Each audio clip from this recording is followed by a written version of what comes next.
Welcome to Driving Immersion for the immersive racing experience. Formation lap has started.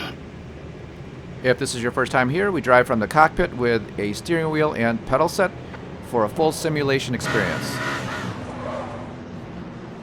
We joined the World Endurance Championship here in Portimao, Portugal at the Algarve International Circuit, driving the Toyota GR10 number 8 through turn 1 here to the right. Another right turn for turn 2. Turn 3 also goes to the right, and all of these right-hand turns have very big sausage curves on the inside, so you'll want to avoid that.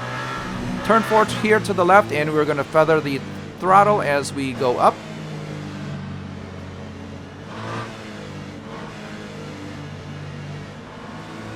And as we crest over, we look for our braking marker as we are going to brake very hard for this very slow left-hander. Down to first or second gear during the race. Another left here through turn 6. Don't actually see the temperature going up. And another crest. Weaving sideways or back and forth. As we descend onto turn 7 here to the right. As they do, in row. Brake hard again as we turn right 90 degrees through turn 8. Accelerate up over the crest. Turn 9 here to the left, and we are going to stay in the throttle as we climb over another crest. And just before we get there, we're going to apply the brakes just gently so that we can plant the wheels on the ground. Turn 10 here to the right. 12. Climb up again towards 13. Brake very hard. Another first or second gear left-hander.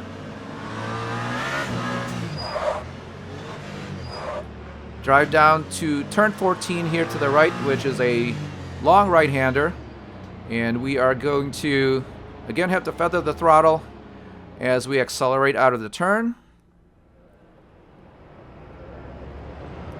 And a long sweeping right here that's going to open up to the start-finish straight, turn 15.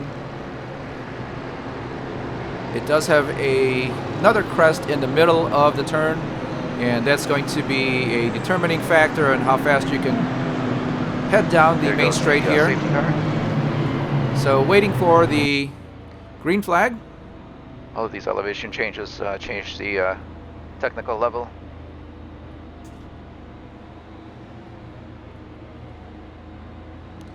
Very slow here. Just before the race. Using our speed limiter to control our speed, stay under the speed limit before we reach the green flag. Green flag, green flag. That was a little late. Here we go. A random placement on the grid as we did not participate in qualifying. And you can see here that the number 8 is tumbling down to 14. Oh, touchy. I did get tapped in the back there. Again, and a very slow right-hander through turn 3.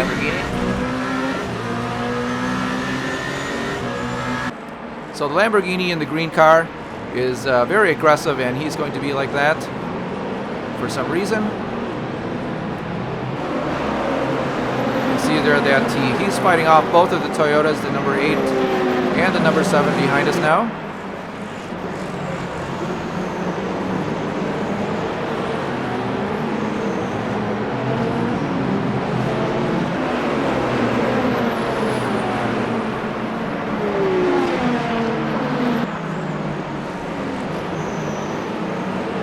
Put in a couple of laps to warm up the tires. Coming through turn 12 and turn 13.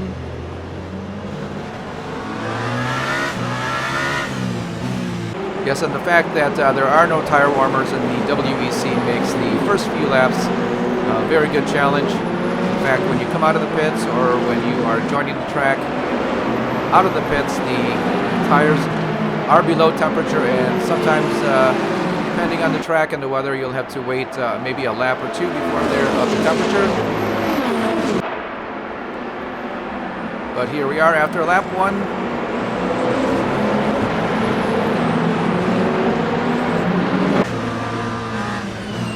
The Porsche takes back the spot.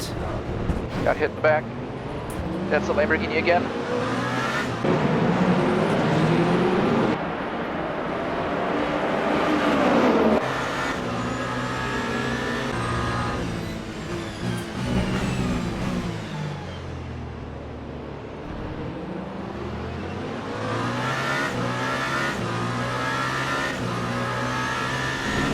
Still ahead of our teammate. Turn 7 here to the right.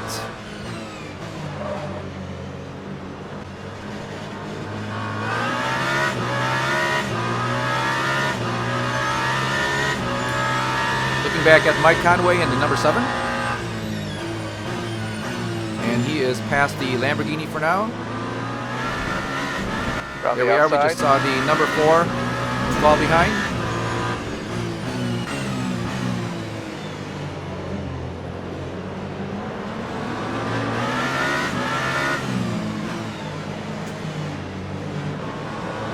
BMW is very squirrely. So now you can see that we have a large field of hypercars to contend with. And on the track, or the field as well, are the GTEs. And this is before the update that is due here in December. So they are the GTEs. We are expecting the GT3s coming online pretty soon. Watching the number 8 negotiate around the BMW. Got underneath the now Cadillac. Dealing with the Cadillac. Your turn 4 here to the left.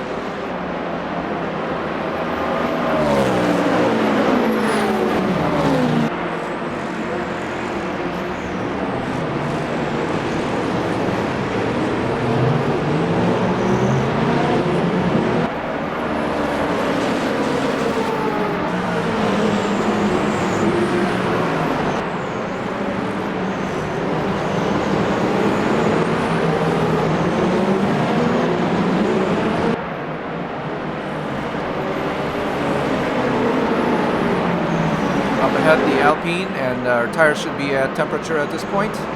He looks very squirrely. Alpine's going very wide. Manages to stay in it. And this camera view, oh, we struck him in the back. Coming in through 13.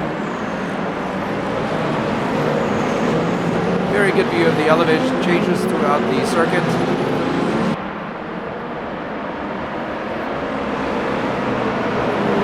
Turn 15 again with a little crest or bump in the middle. Down the main straight. And the number 8 is flashing the lights at the Porsche just in front. The gold ones here are the Jota team. And the red and white Porsches are the Penske factory Porsches.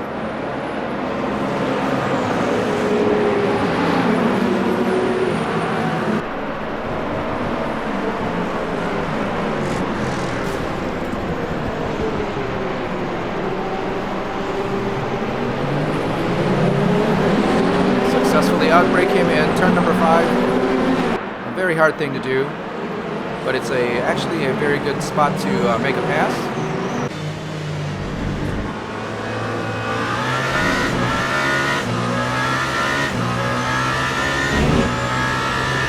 Turn 9 again here to the left.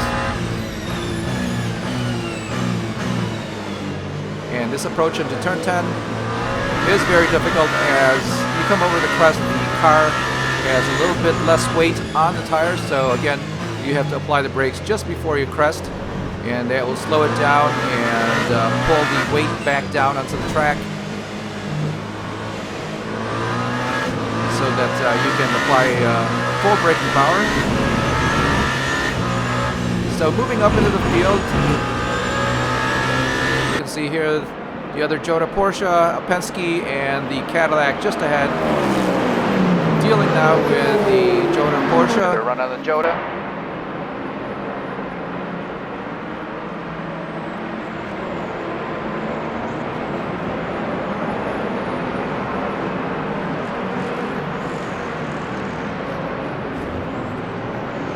Very heavy on the brakes into turn 3. Also a very difficult corner as there's not a lot of grip and it approaches just after turn 2. And just like that, we are in third very place. quickly. And again, the difficulty in turn 5, as you saw, is that you have to turn the wheel almost to the lock, to the left, and bring the car to a screeching halt.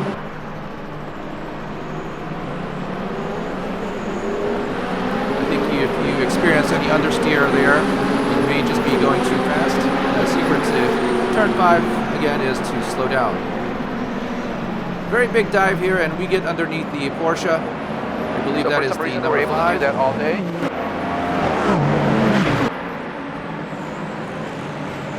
No, it's the number 6. Enough.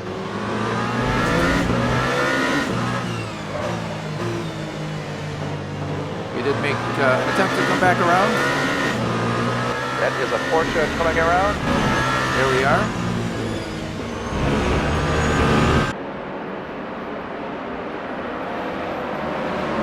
Now coming in through turn 15, a very long right-hander as you are accelerating and bringing the car up to speed. It's going to cause a lot of wear on the left front tire, and that is something that we're going to have to manage throughout the race. It's something that we did experience in practice, and we actually have a little bit more air pressure Cannot get on the in gas the front earlier left. now. And we're going to lose some time.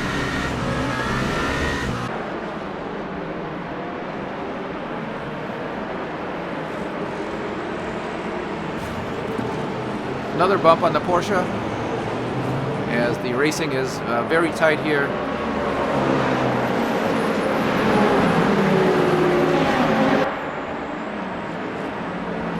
And the number 8 loses a spot to the Alpine as well.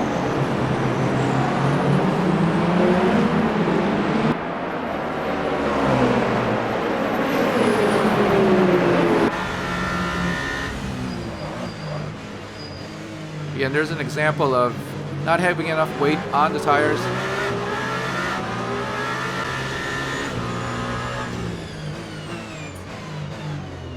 This Jota slows down a lot in the turns.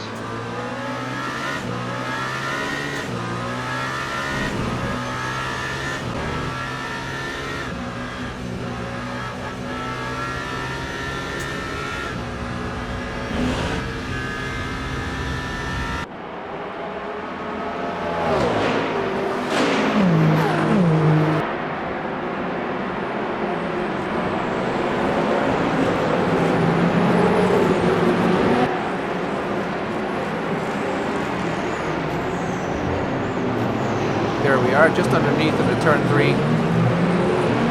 Again, you do have to be able to slow the car down quite a lot.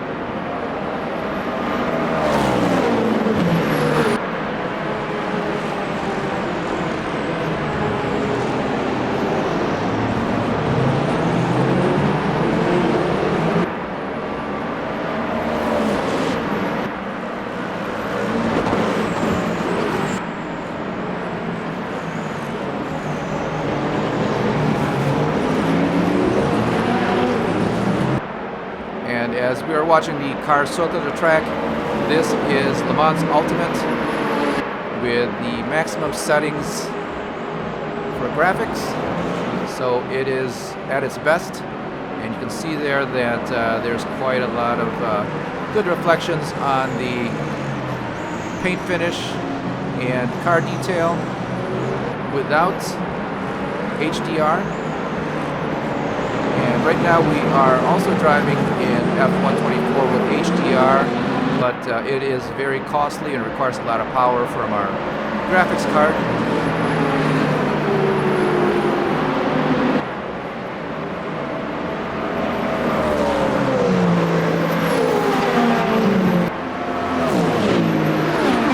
also enough detail in the reflections in Le Mans Ultimate without ray tracing. Shadows look very good. And the shine and the reflections are also very good. I think even better than Formula One with their HDR and their ray tracing. Again, this game is pretty efficient on the graphics card. So if you have a slower or lesser machine, this game should still play pretty well.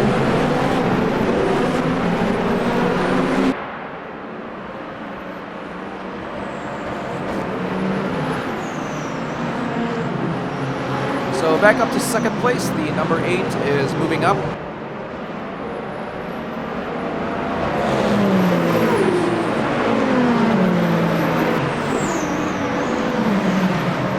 Now I believe we started the race with just a little less fuel than the other cars, and we are finding out that the other cars are racing with a full tank of fuel based on their first pit stops.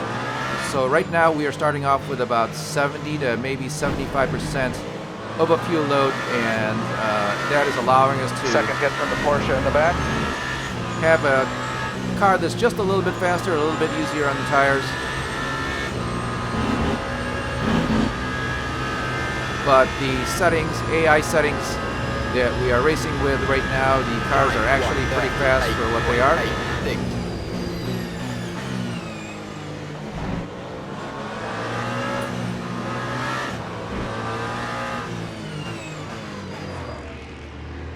There we are. You can see the orange They go very wide here or because of yellow the Cadillac. painted sausage curves, and those are the ones you're going to want to avoid.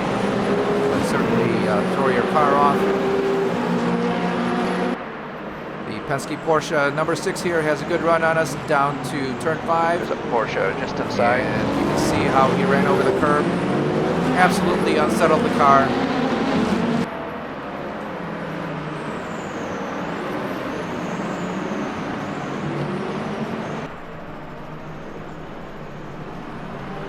There's the standings there on the upper left of your screen.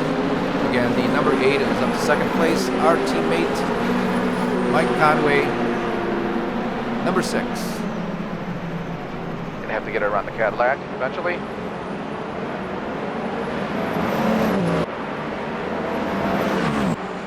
So as we were driving with the Cadillac just in front, it became obvious that it is keeping the other cars in tow. And thankfully we were able to make our way around. You can see that we are gaining a lot of time on the Cadillac as well as the cars behind it. So passing him was certainly advantageous.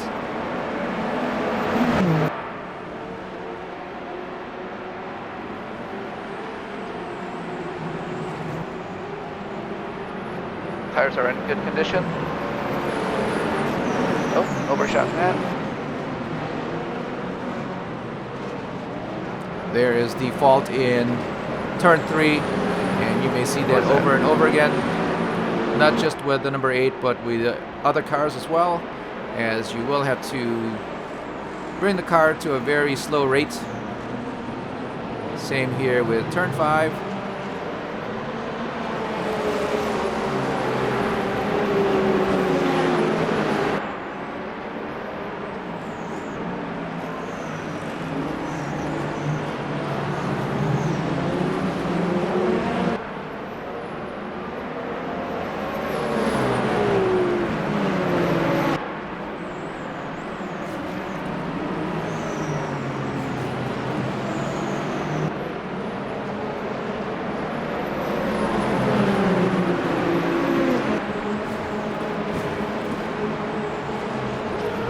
There goes the Alpine. Looks like a little bit of an accident back there, and you can see the Alpine had been spun around. And that is going to bring Mike Conway right back underneath our wing. My teammate just happens to be lurking. And after our first race in Bahrain, he became a very difficult challenger. and is one of the fastest cars in the field. And let's see how he does this time around.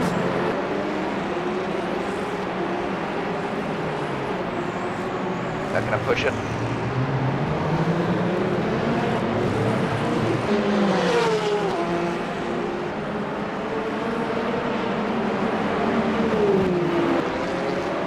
Right now we are keeping him at bay, but he is definitely faster.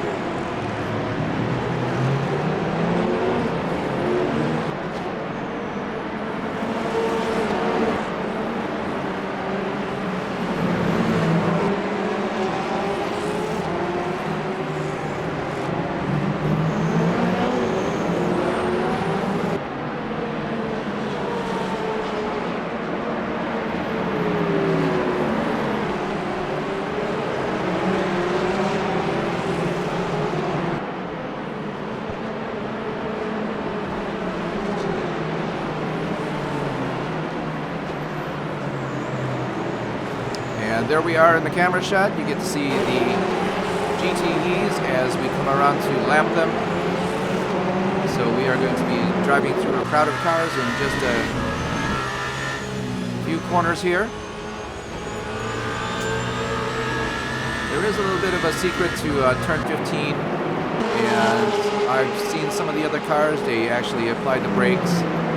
We had simply just been lifting and getting our right-hand tires on the curbing, and it seems to be helping us as the curbing helps to slow us down.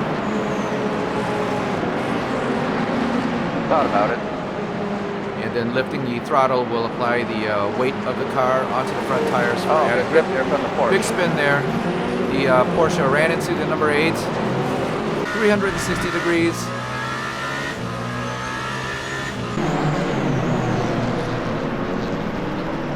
Never know what's going to happen. So we did tumble down the field, however we kept the car going. Very quick spin.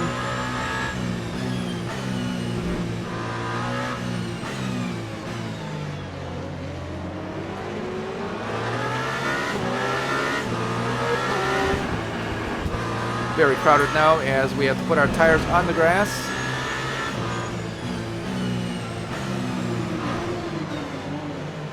Still hitting me from behind, eh? So a second strike from the green Porsche. I believe the first one was just a racing incident. But it did spin the number 8 around.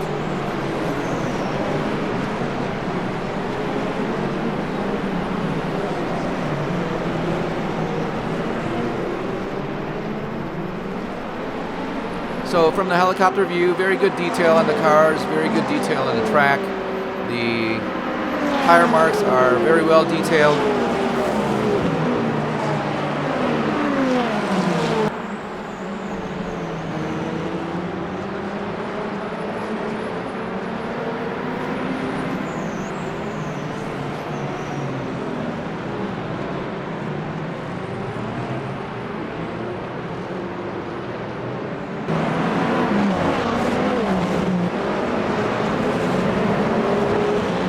Crowd right now as we approach turn 5. Let's just hope that nothing happens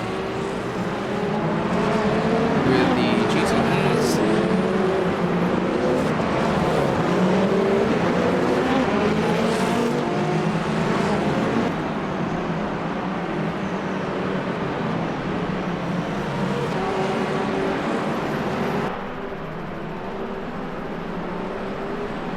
As we climb out of turn 8.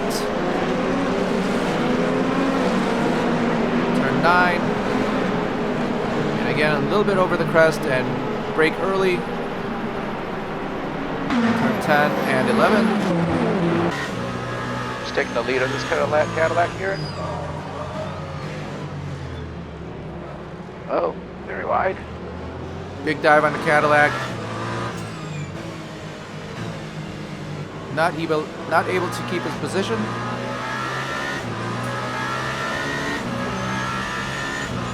And the exit out of 14 is actually complicated as well. As we are sweeping to the right, we do have to moderate the throttle. making sure not to push off or understeer. 1:39.74.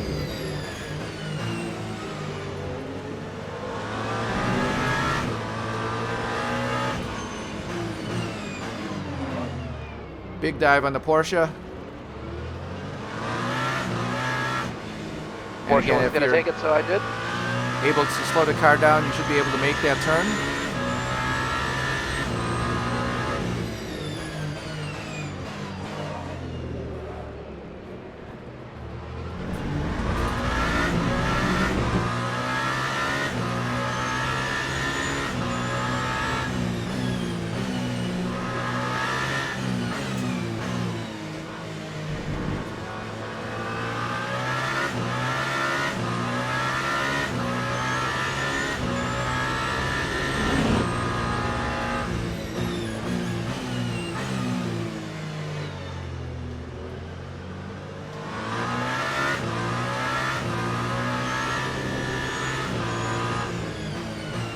So 25 minutes in and 13 laps done. Had one spin. A couple of collisions already.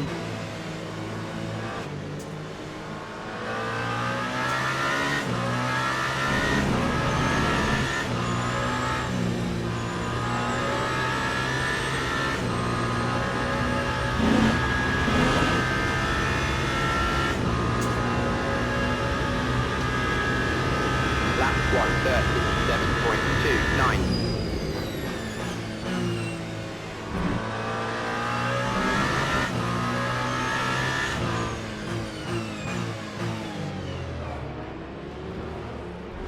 Not slow enough in the turn 3. And you can see that Lot of we certainly understeer. had a lot of understeer.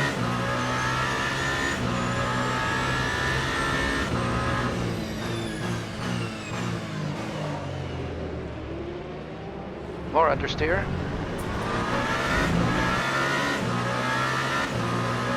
Front tires are warm. Now turn 5 is a very good example of why this game needs head tracking.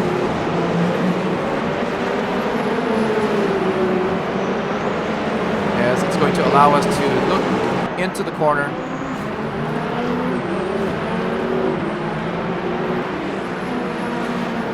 Again, very important, especially with a car that has a canopy.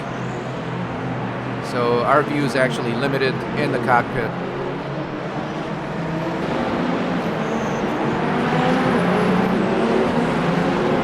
So Studio 397, let's get that head tracking going. A lot of people are playing this game already in VR, although it's not fully implemented yet.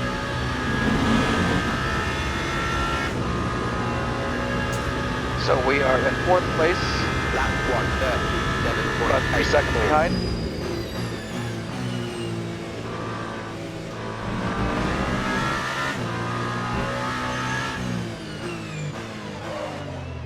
That is my teammate just ahead of us.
Lap 16, we are in 4th place. The secret here is to keep the car on the track and keep it going. Having a look at our tire wear, you can see that So we're trying to look at the back brakes. They are staying warm a little bit longer. left front is just a couple of percentage points lower than the other tires. And again, it's because we've added a little bit of extra air in there to keep it cool.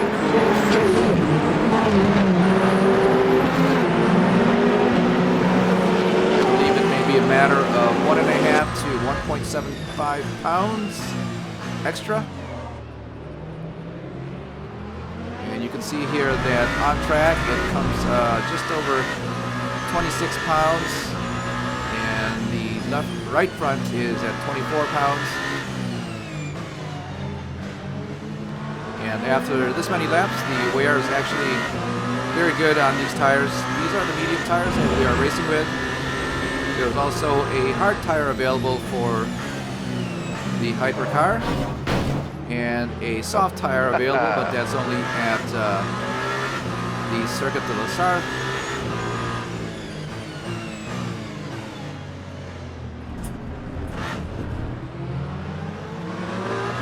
A little messy here as these cars are jostling for position. Our teammate, the number 7, just ahead of us. Very fast driver, very fast car. And looking back from the number 7 at the number 8, racing with the Lamborghini just to the right. 0.47. Down the straight, cars 1, 2, 3, and 4.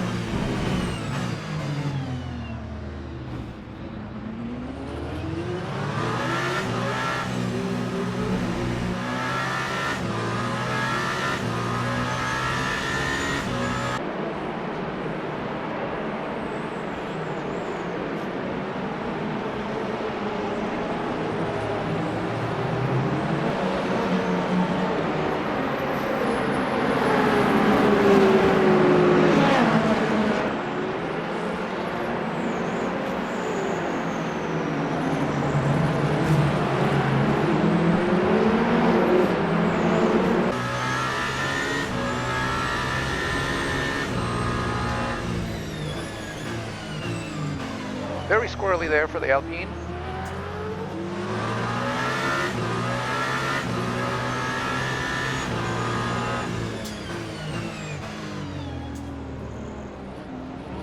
So our tire wear is still in good shape. Still nearly even considering the front left takes a lot.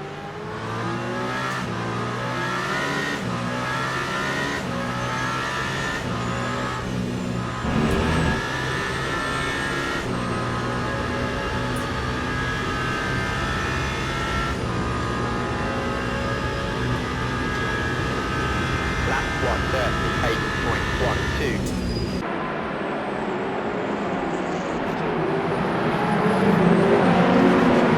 The tire data during the practice session indicates that these medium tires are good from about 170 to about 190 degrees Fahrenheit. And right now they are, I believe the rear ones, if you got a look, they were at 168 degrees Fahrenheit, so they are a little bit under temp. And I think that's going to be beneficial in the long run.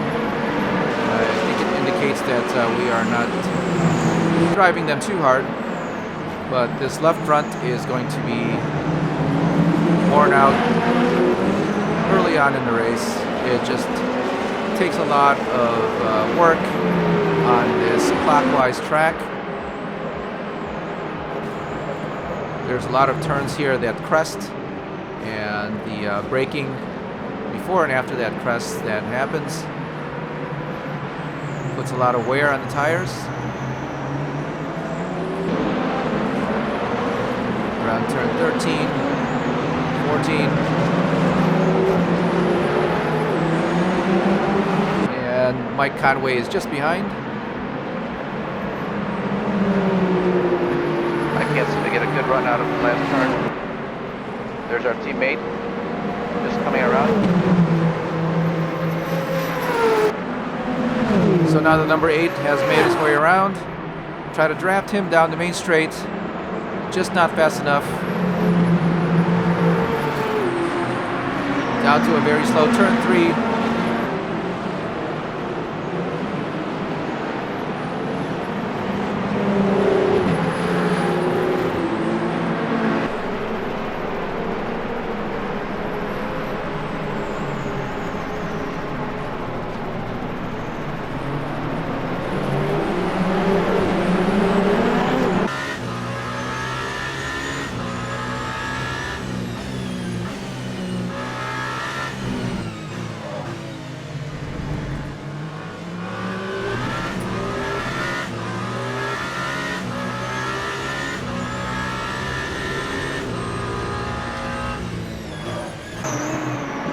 Wow. Well, lost the wing. Yeah, for some reason, the number 7 had slowed quite a bit. Don't know what for, as we are behind the driver's seat, and we struck him in the back. And you can see right now that he has lost his rear Very wing. squirrely there, and he had basically stopped. Being passed by both of the Lamborghinis. He's going to have to come in to repair that wing.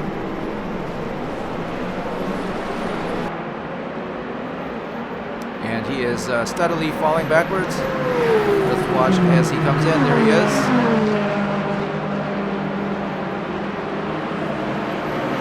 There's the speed limit line. And I believe his pit box is earlier along the pit straight than the number 8. For some reason, the team cars are not positioned near or next to each other in the pits. And I believe he should be, I think, 15th or 16th place there in the pits. Here's one of the things that's missing in the Mans Ultimate. There's no animation in the pits. Formula 1 or F1 has actually done that very well. Now, obviously, there's a couple of things that must be addressed, and that's the number of things that are occurring, including the refueling and repairs. In Formula 1, it's just front wing or tires.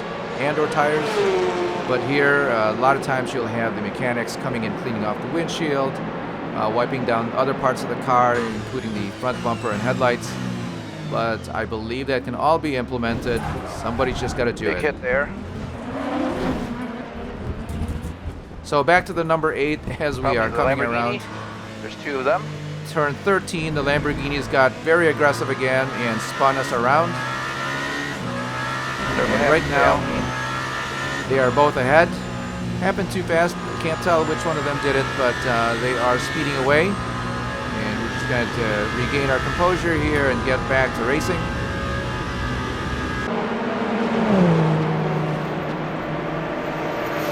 Number 7 still in the pits. There he is. And that little accident is going to give him a little bit of an advantage in the pit strategies. Unfortunately, I don't know which tires he put on or took off. But it's very possible in this 2-hour race that he could have just... Most of these Lamborghinis are very squirrely, and they are trying to fight it out. repaired the car, his rear wing, but put on a new set of tires, including the hard tires, but more importantly, filling up the tank with fuel. And it's possible he may be able to make the rest of the race, or complete the rest of the race on that tank of fuel and not have to stop again. And again, that would be giving him an advantage.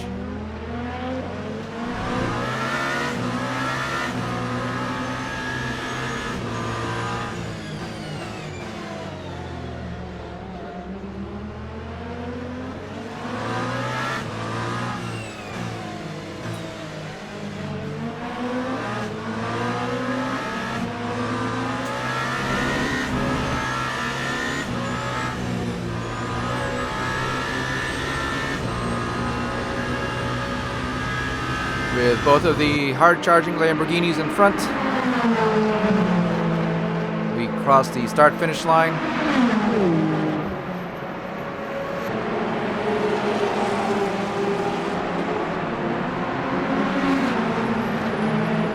And they are definitely battling with each other. climbing over the curbs.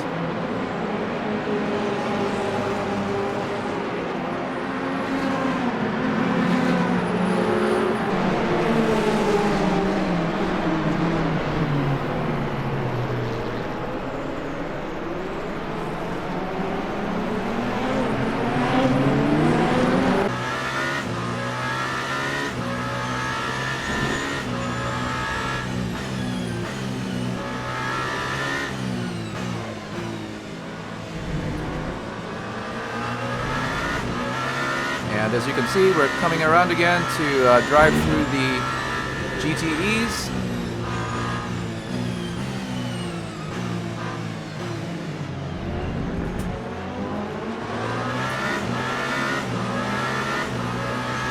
But here in Le Mans Ultimate, they don't give too much of a battle or a fight.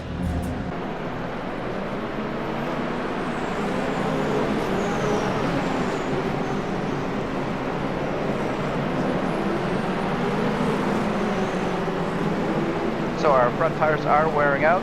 We are doing a lot of skidding with them. I think we're going to change both of them.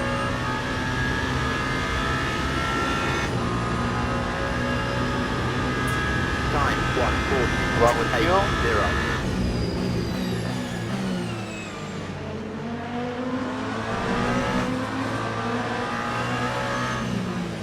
And here in Le Mans Ultimate, Just drive around both of these Lamborghinis, messing around with each other. there is no way to pre-program your upcoming pit stops. So you kind of have to do them on the fly. Second time around with the GTEs.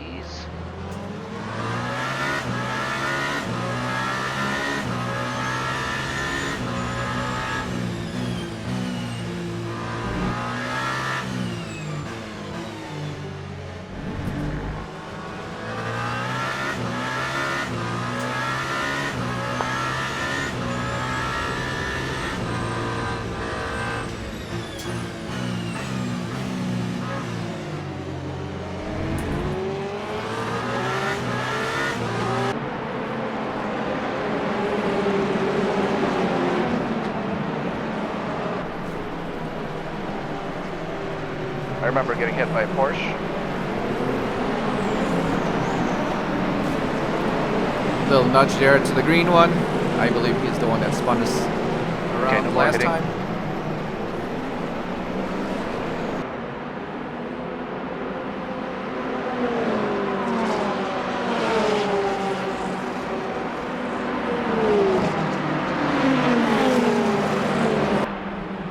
And here you can see in Le Mans Ultimate, we do make a brisk getaway from the GTEs. Oh, Big hit there on the blue one. that was not good. Again, that is number 3, where you have to really slow the car down to a very slow speed. And if you are coming around turn number 2, which is also a right-hander, at a very fast rate, you may not be ready to slow it down enough for turn 3, and that's exactly what happened in turn 3 there. And as you can see, we ran into the Porsche.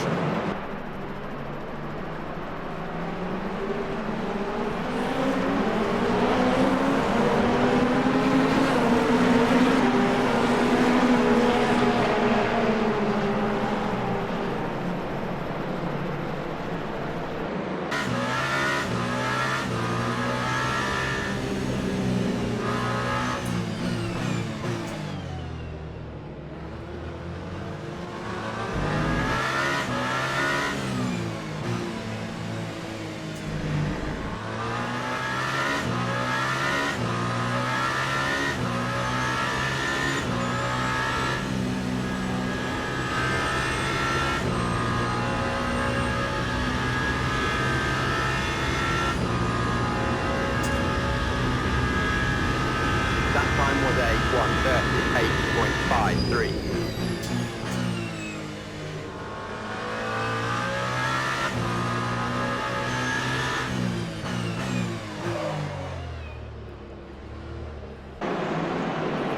So we do maintain or keep an eye on our speed timing around the track as we come around the start-finish line every time.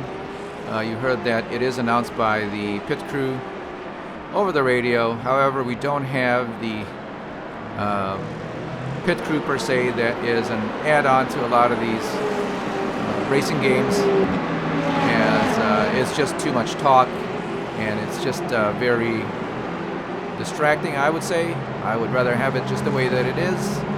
I think if I needed any communications from the pit crew, it's better if we are on the start-finish straight.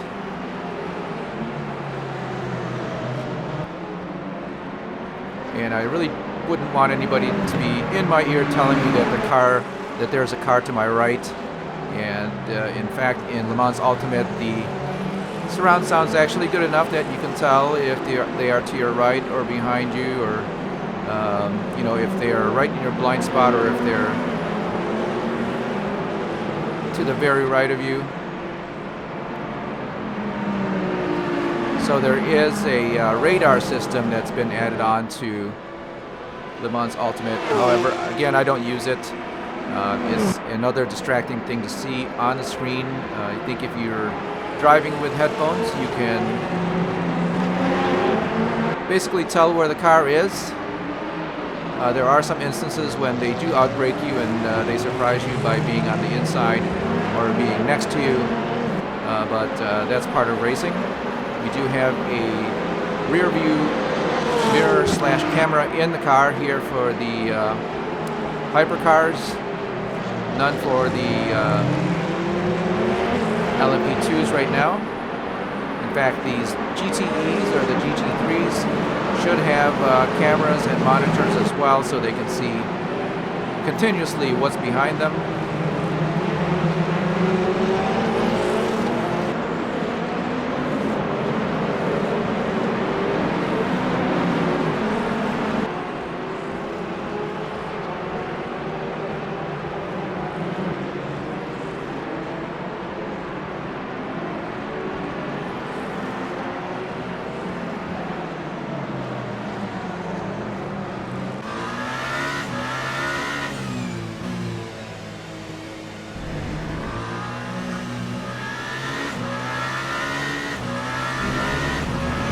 Turn 14 again, very tricky. And here, the AI has a very good speed advantage coming through 15. There is a secret to coming over the crest there, and we just don't have it.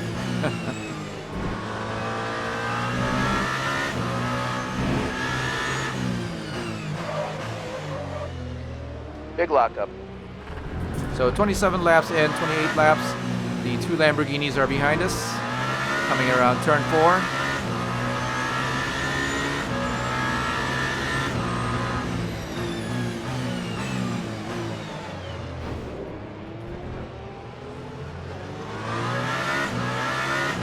Two Lamborghinis, a Cadillac, and a Porsche.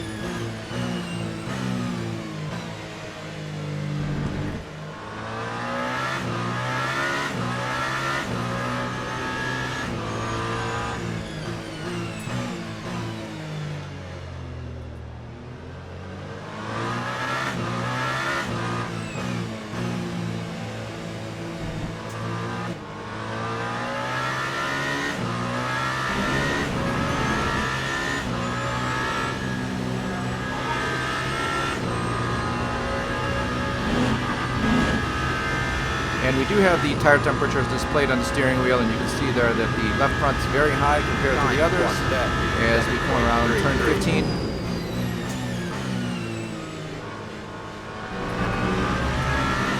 Having a look at our fuel here on the HUD, it shows that we have 3.5 gallons.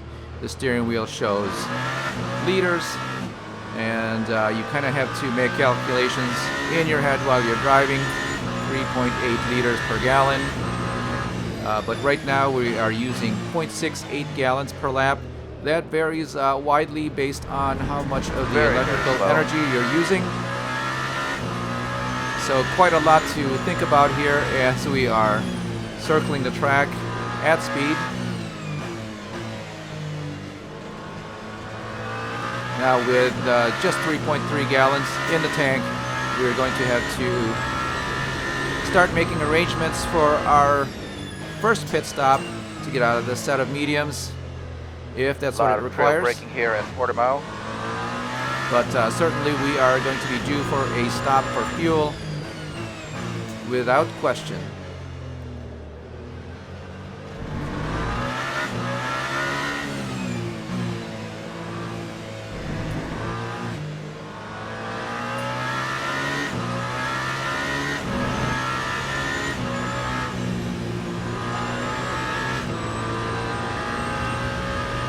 And you also see there on the lower left of the screen, there's a display for the virtual energy, and it is a estimated energy based on your electrical power and the fuel load that you have and the fuel mixture that you're using to power the car, as well as the again the amount of electrical energy you're using to drive around.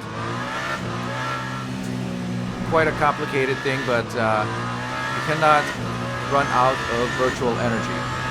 It's explained as basically the metrics that is going to make you come in and either add fuel or, well, you can't add electricity, so it's the metric that's going to make you come in and add fuel so that you can't just fill up your tank and make it all the way around without coming in.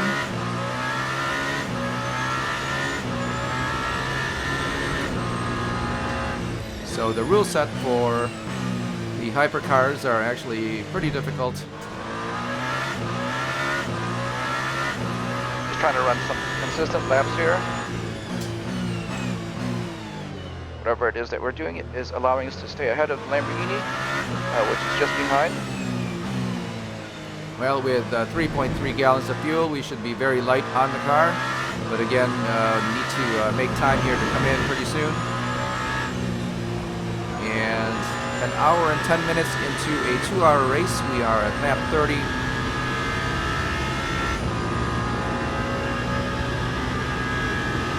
Time 1:36.88.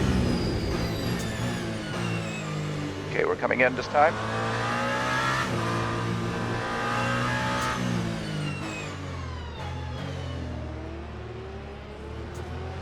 So with your running low on fuel, it automatically requests a pit stop. I don't think we are that low, but it's certainly more advantageous to come in now.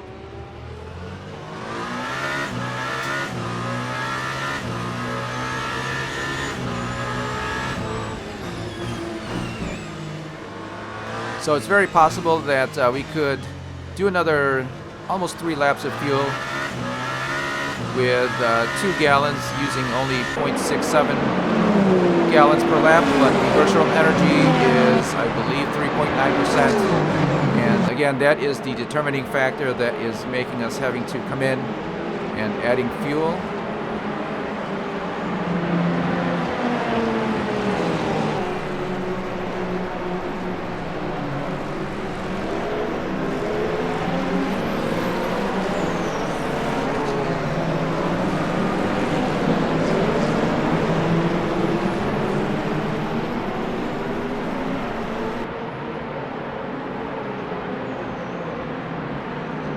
Lost sight there. Slowing the car down out of turn 15 as we reach the speed limit We're going line to change for our the tires. pit lane. See how we do here. And we are 52 minutes into the race. Possible we may have to come in again. Time 1:59.49. So here we are entering our pit box, And this is kind of new for Le Mans Ultimate. They did change how pit stops are done. It actually stops the time/race, as you can make changes to your pit strategy while you're in the pits. Here you can also save your game now instead of completing a full 2 hours or even 4 or 6 hours in a race. And you can come back to it later, and as a save game, you can see there the energy is 2%. Again, very low. We're going to have to fill that up. Gallons of fuel, 1.6. So here we're making changes. We're actually adding a little bit more air to the tire, left front tire. And we are going to stay with another set of mediums.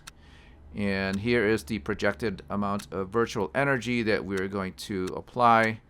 And the fuel ratio is a part of the calculation, and that goes into that virtual energy. No change in the aero and nothing to repair.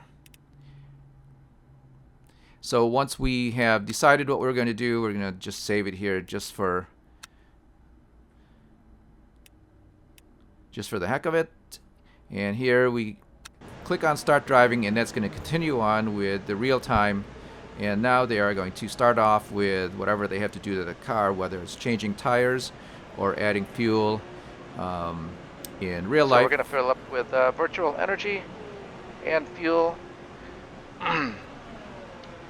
with a minute, an hour and 8 minutes to go.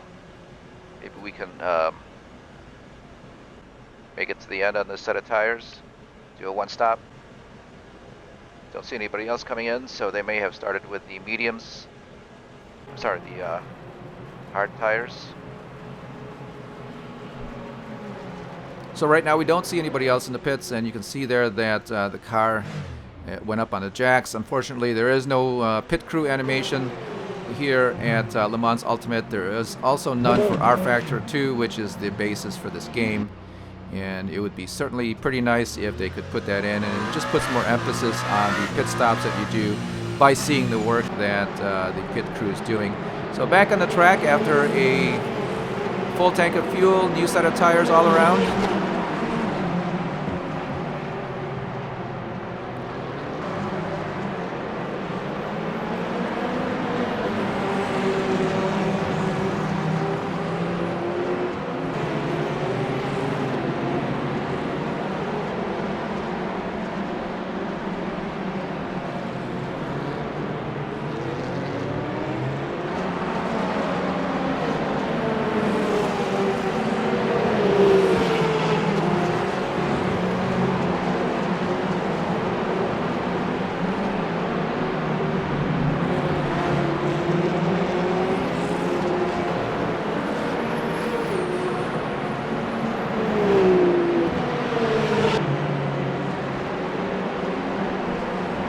And that very long pit stop, and they're all very long, has put us pretty far back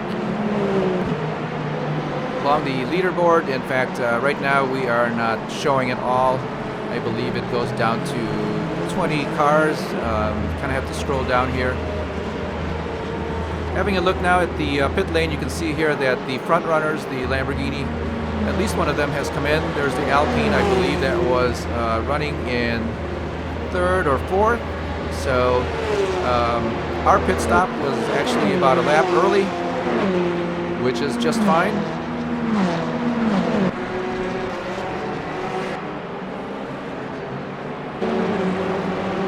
And again, with these endurance races, a lot of racing actually, a lot of the pit stops and refueling that you do are going to be a great factor in whether or not you will place very well at the finish, or win, or lose.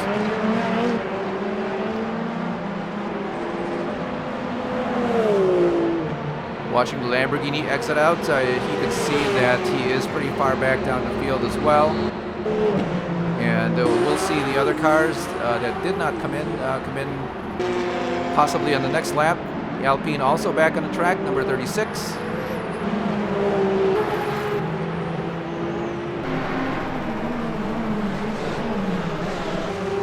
And that was our teammate, the number 7, Mike Conway. And he is not showing on this leaderboard, so it's very possible that he had also made a stop.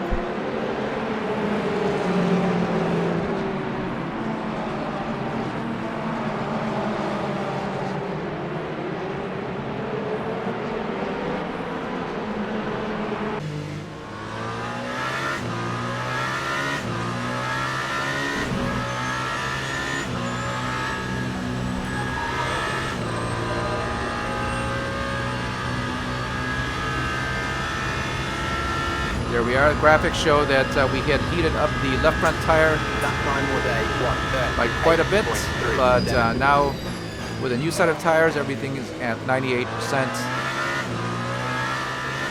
So it looks like everybody came in to change tires. There's only a couple of cars ahead of us.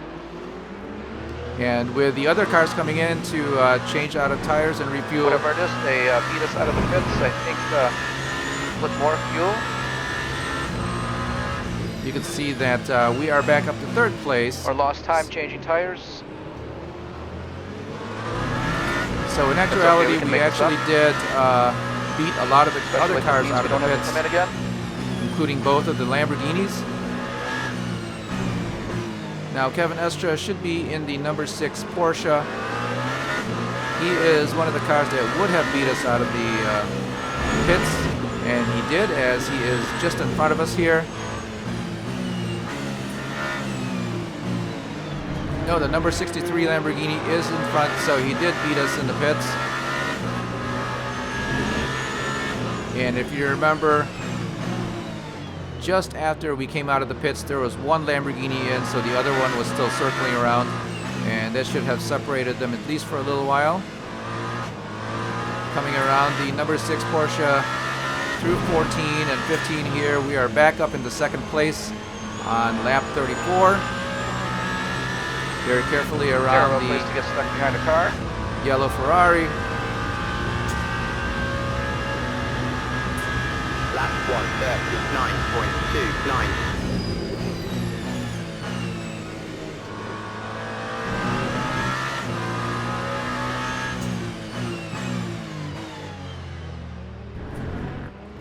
So everybody did come in. Sure glad we missed it.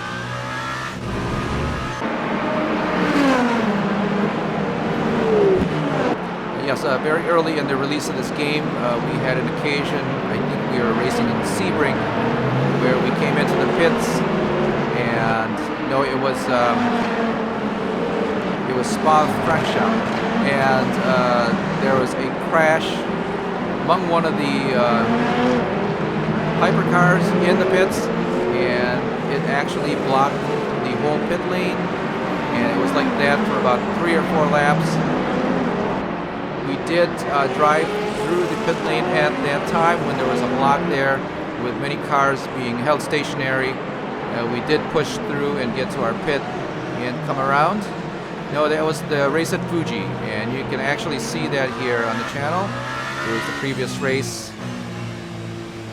with the This is for the WEC. lead here.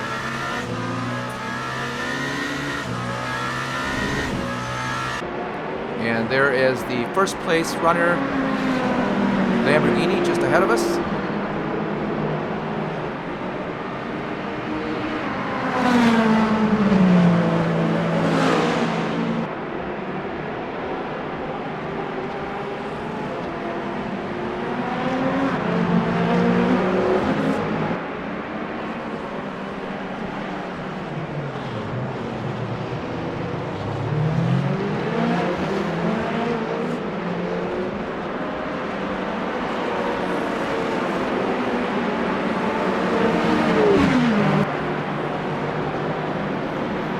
Getting around and coming down to turn 5, very slow. Always And a again, turn. a lot of understeer, and the Lamborghini comes back. We do still have the number 6 Porsche right behind us.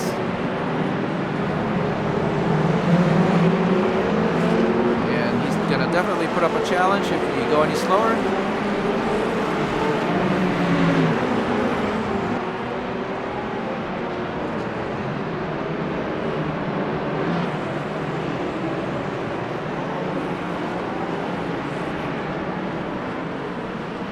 Again, a great vantage point for the elevation changes here at Algarve.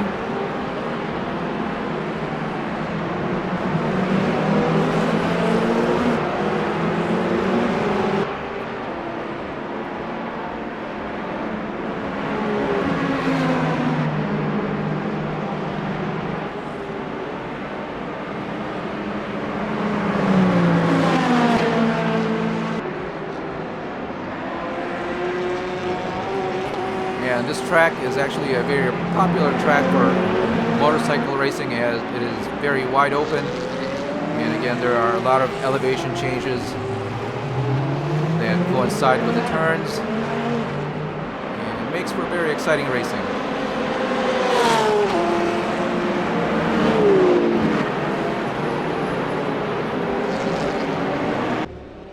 Gotta close the door on this Porsche.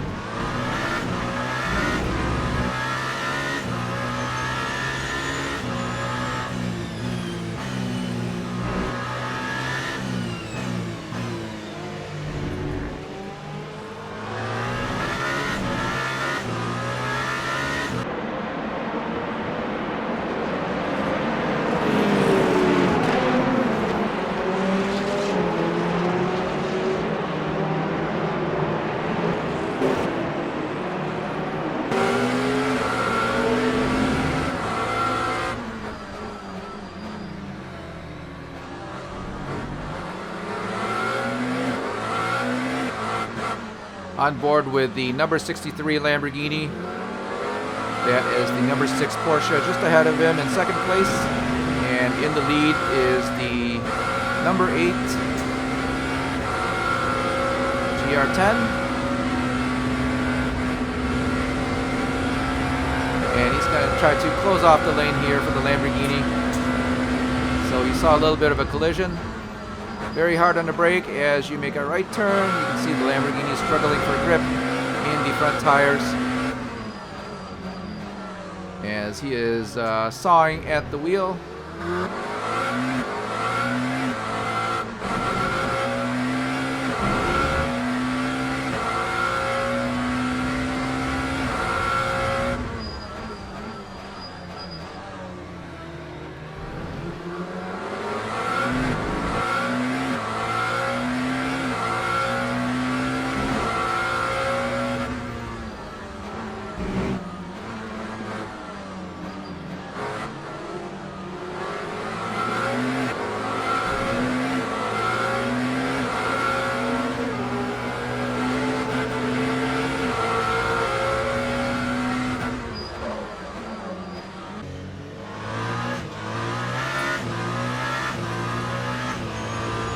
Back on board with the number 8, a little space between us now and the second place car.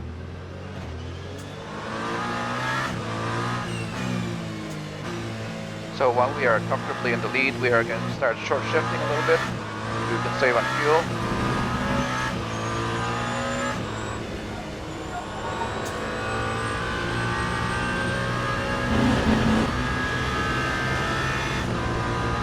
Well, it is endurance racing, so fuel is something that you're going to give attention to and manage.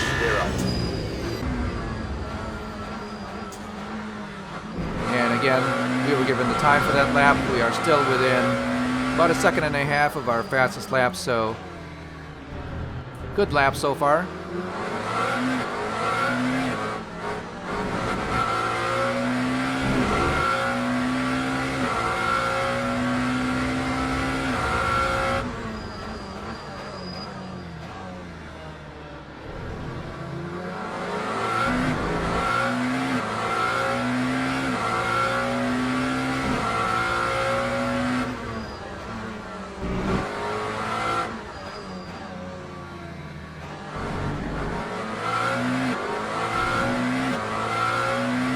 Lap 39 now, still on board with the Lamborghini. That is number 1 and number 2 just ahead.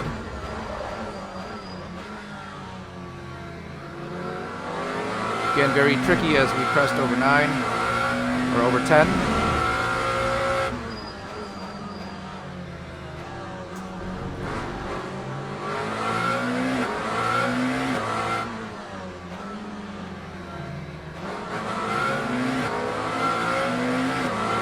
Patiently wait to accelerate out of 14. And you can see there that the number 6 Porsche did apply the brakes coming through the turn 15 crest to the right. And that may be their strategy or way of driving around there. Again, it does make your car very light. And as you are making the right turn, as when it comes back down towards the ground, it's going to put a lot of pressure on your left front tire, and that's why the left front tire gets very hot through 15.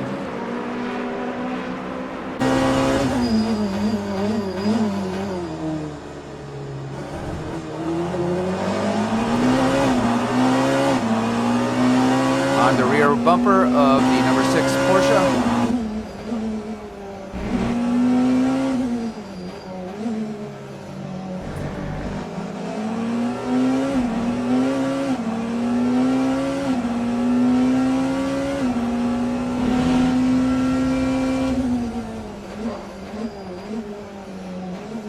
Very wide here. Bumped by the Big Porsche. hit there. Oh my god. And unfortunately, that's going to spin around the number 8. Spun The around. number 8 did come out of that turn very wide to get back into the lane. But the Porsche did not give way, even though the number 8 was ahead. And unfortunately, there are no penalty systems that will manage those kind of things going on in the race as they do in real life now.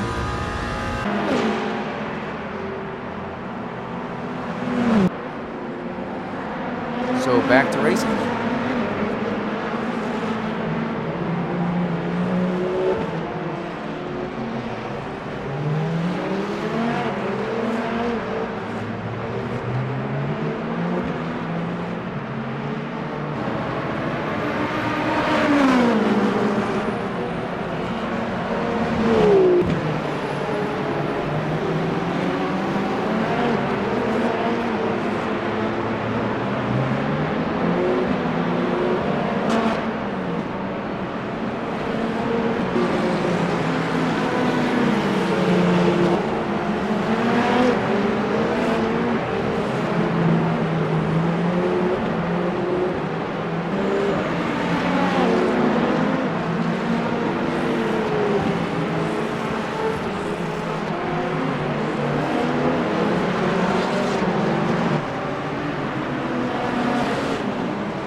Go very wide there and going into on? the gravel.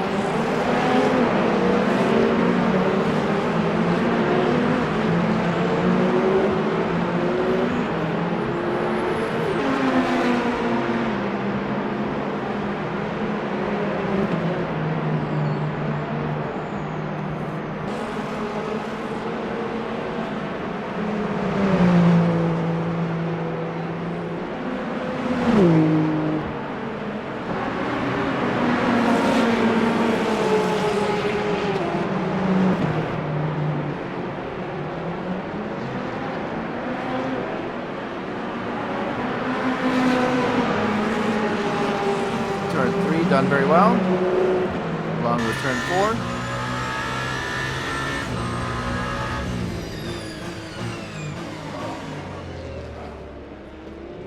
Not good, not good.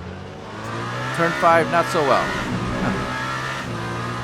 And again, you basically have to bring the car to a very slow speed in order to make that turn. Otherwise, you will just understeer all the way through and find yourself off track.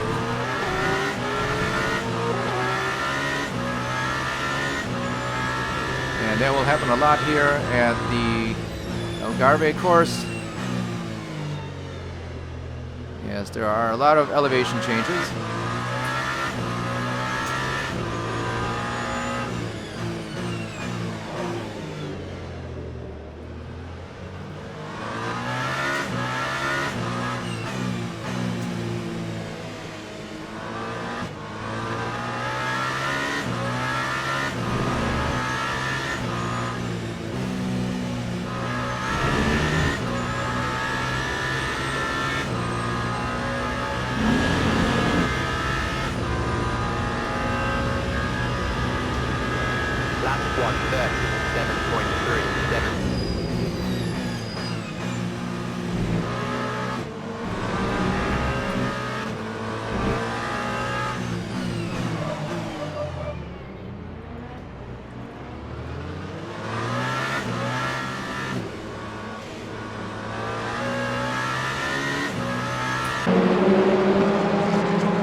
freed up a lot of time there.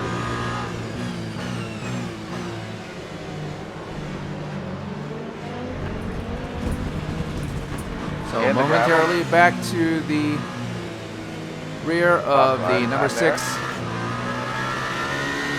and the 63 Lamborghini as they are being hampered by these GTEs. Big hit there on the Ferrari. Just trying to make our way around the track as fast as we can. And it does look like the I got a warning number about 63 track limits. Lamborghini has been held back.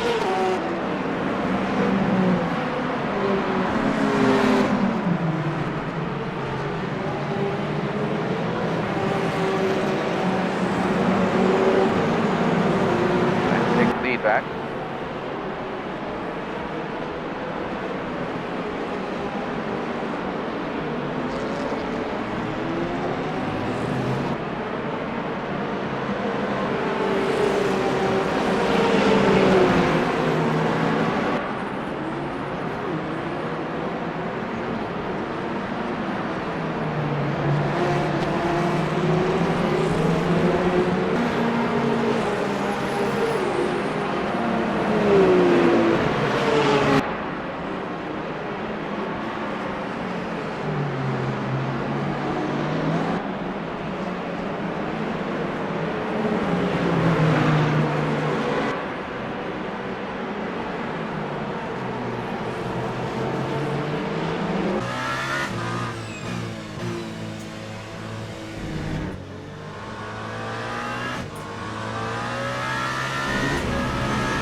Track limits again.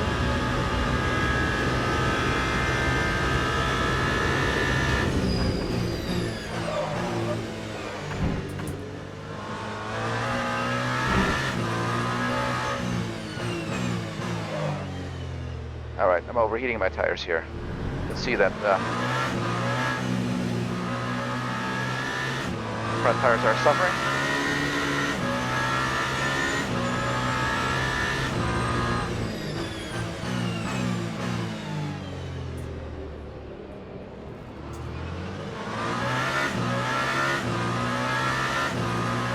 So I'm going to bring the bias back just a notch.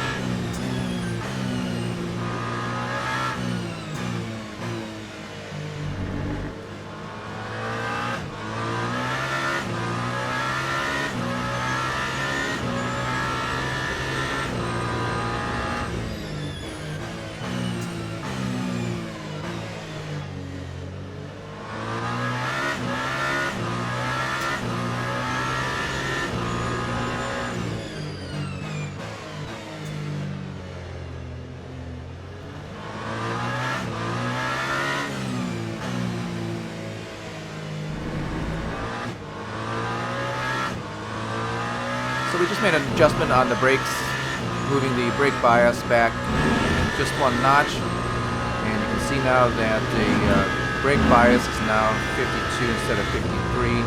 That's going to just momentarily allow us to reduce the amount of work that the front tires are doing, as we're experiencing a lot of understeer from the heating of the tires. And aside from brake bias in the car, you can actually change the roll bars for the front and rear, the traction control, and the power cut for the traction control, the slip angle for the traction control. All of those from within the car while you're driving, and it's done through the HUD. So there is no assignable buttons that you can use to control each of those aspects, and basically you have to flip through the HUD. But at least in the car, through the race, you can make adjustments. And, you know, for example, if we were to have worn tires, again, we could change the anti-roll bars to put less pressure on them and so on. And just as we did with the brake bias to reduce the amount of work that the front tires have to do. And again, this is an endurance race, so we do want to make these things last. The car has to go a long way on whatever resources it's got. We're gonna have to come in again.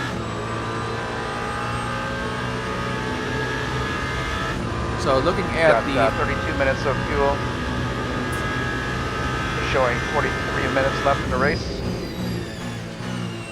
Yes, that is quite an obvious calculation. We will be 10 minutes short of fuel, so we will be due to come in again. And again, this is something that we had basically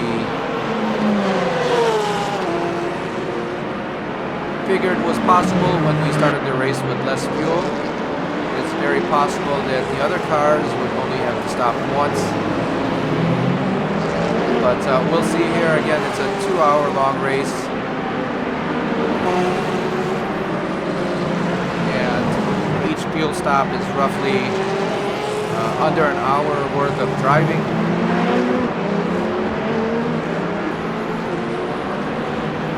The likelihood that a lot of these other cars will be short on fuel to finish the race is very likely. So here we are, still racing with the Porsche and the Lamborghini right behind us. Our teammate a little bit behind as he had lost his rear wing earlier on in the race and had to come and change tires as well as repair that wing.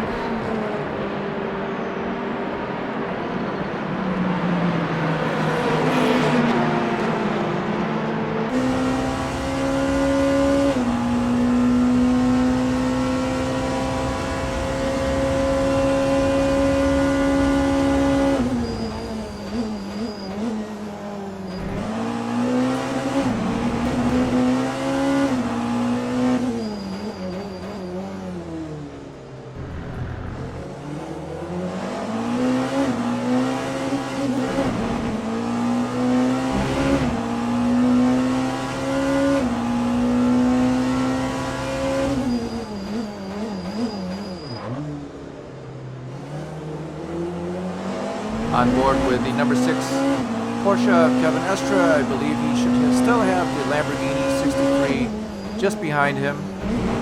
And you can see here that the number 8 GR10 is actually gaining space.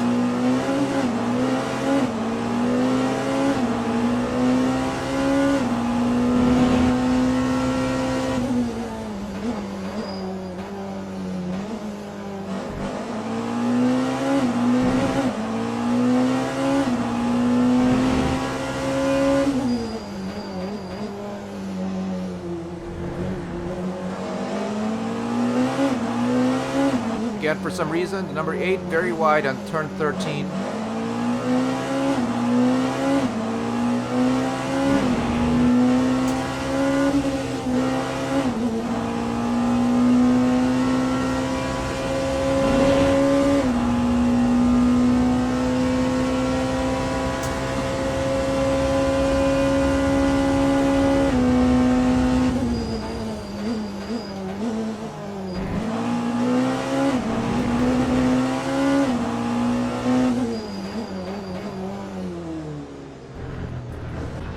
Very wide on turn 3 for the number 8.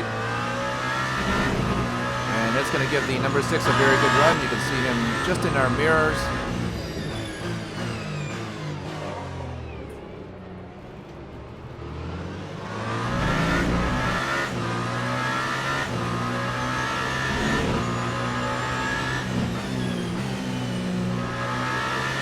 So far, a very enjoyable race, very realistic.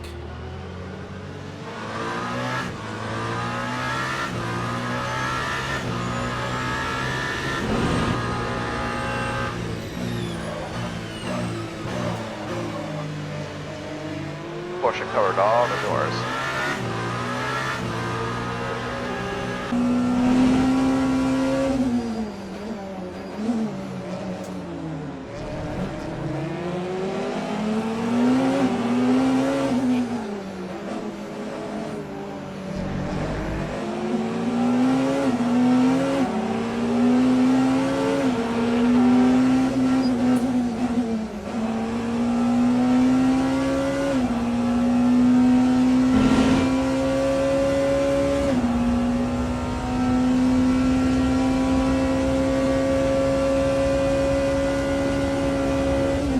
number 8 still running in first place.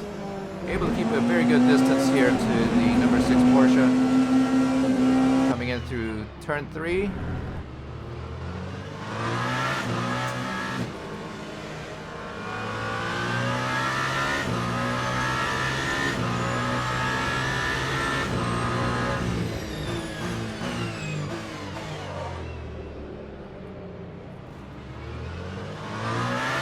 There we are, turn 5, very well executed.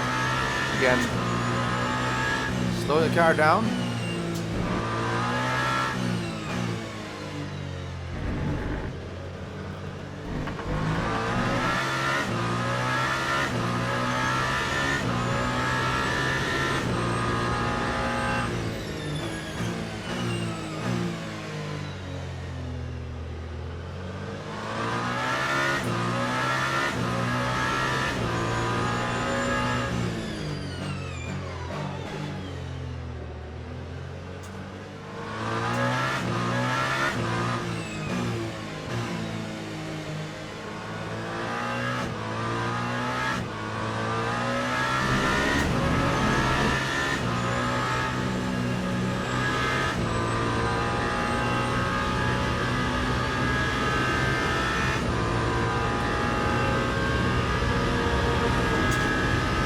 Time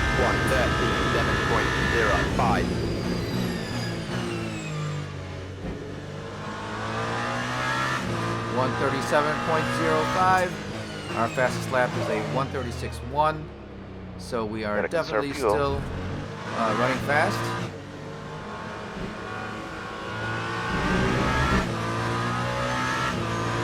Now, along with the other controls available in the car, you're able to change the rate at which you use the electrical energy in the drivetrain. You're also able to change the rate at which you regenerate that electricity, and that is very important because it does help with the braking system of the vehicle. And if you have a fully charged electrical hybrid system, what happens is that the vehicle does not use the recharging / braking power that it has with the hybrid system, so your brakes on the car will actually have to do more work. And if you have a full electrical energy system, it's very possible that you will be surprised with either overheating brakes or brakes that don't function enough that they can slow the car down to a measurable degree, as if they would have if you had the hybrid system applying a slowing force. So again, one of the That time was a 1:39.19. racing factors here in the Mans Ultimate in the World Endurance Championship. Again, very highly technical. And riding with that would be the number 63 Lamborghini. You can see that Mike Conway in the number 7 GR10 has just made his way around, so he's up to 3rd place, going very fast now as the car will certainly get lighter with fuel.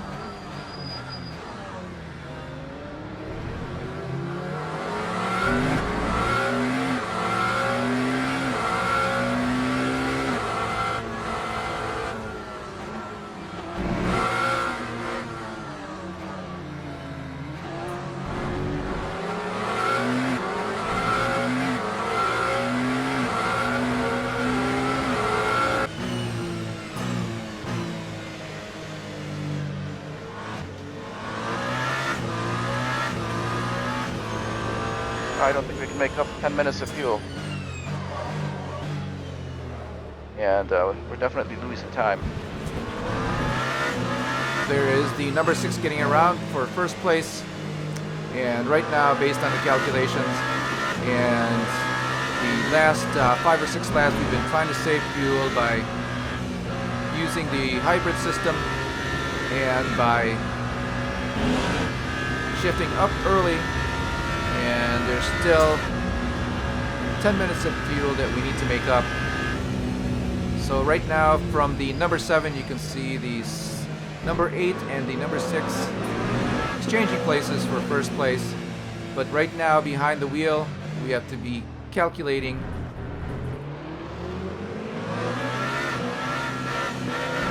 how we're going to make a stop for fuel.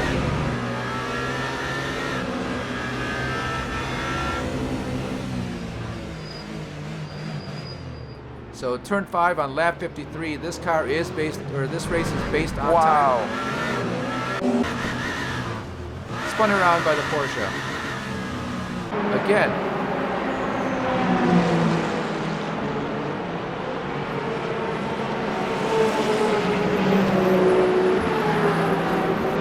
So a very big deal there as we fall further back into the field. Obviously, the front runners were running very close together while we were in first place.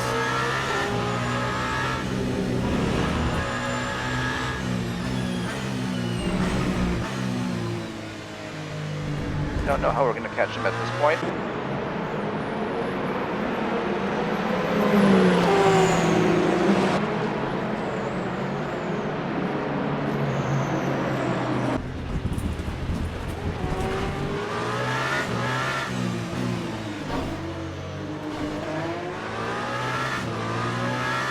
Bump there on the Iron Danes Porsche. In our mirror, you can see the Alpine. I believe that would be the number 36. And he's very hot under our wing.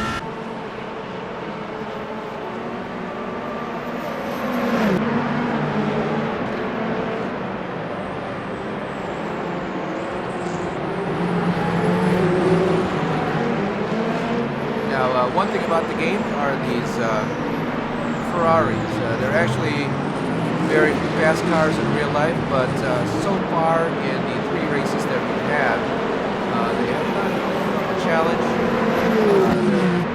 They're often sitting in the middle or somewhere near the back, and I think I'd like to see them coming up to the front and challenging a little bit more. And this one right behind us,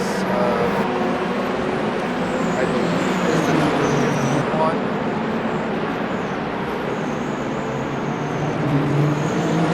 Yes, it is. So it should be a very fast car, but not really giving us a challenge through the race.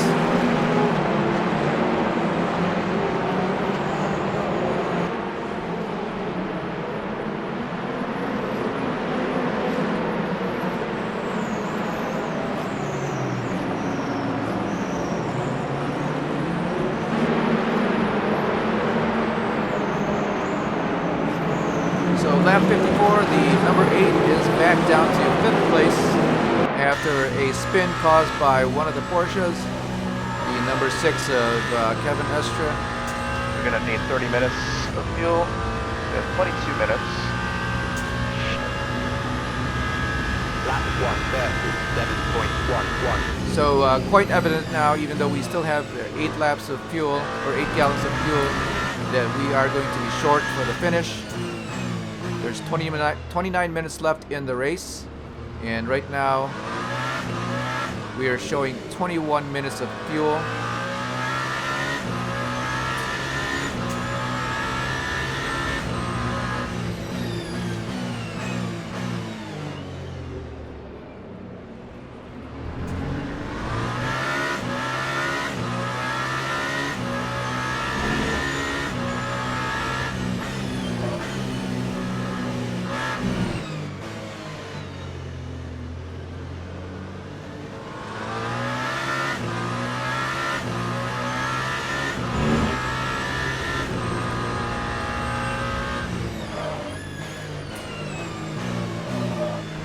Wow, very sliding wide all the way here. out. We are in the gravel.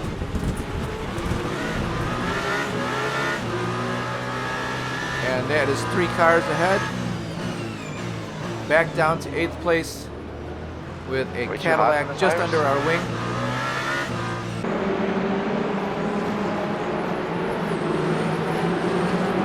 So at this point, we're actually very busy trying to calculate how much fuel we're going to have to put back in to the car to finish the race. And we have no idea if the other cars are in the same situation. But for our car, we definitely have to come in to finish the race.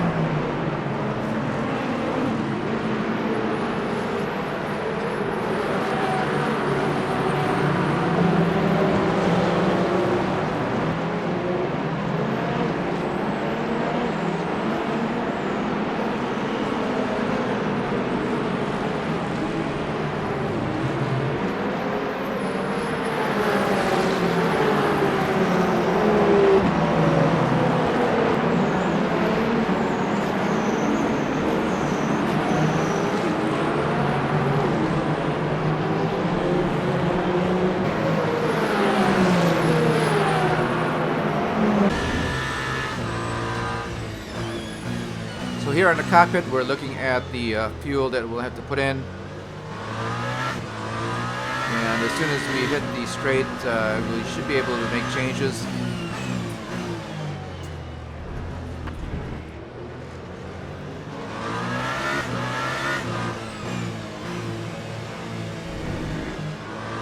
I think in the future it would be convenient if we could just do voice commands and have it translate into exactly what we want to do, like add 8 gallons of fuel, and that's what would happen. So right now we are having to work through the HUD and the multi-function display.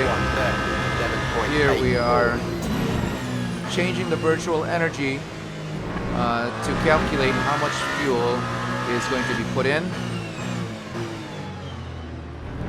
And by default it actually starts very high, so you can see here that it wants to put in 29 laps of fuel. Obviously we don't need 29 laps, so now we're going to have to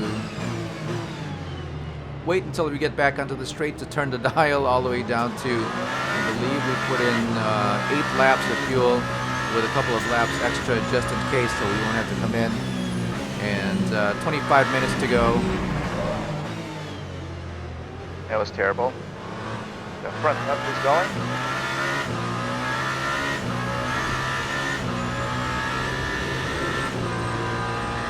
So as we're driving and calculating fuel and making changes to the strategy, it appears that the tires are actually wearing out, but in fact what we're doing is we're just not driving a very consistent driving line, so the car seems to be misbehaving, but it really is not.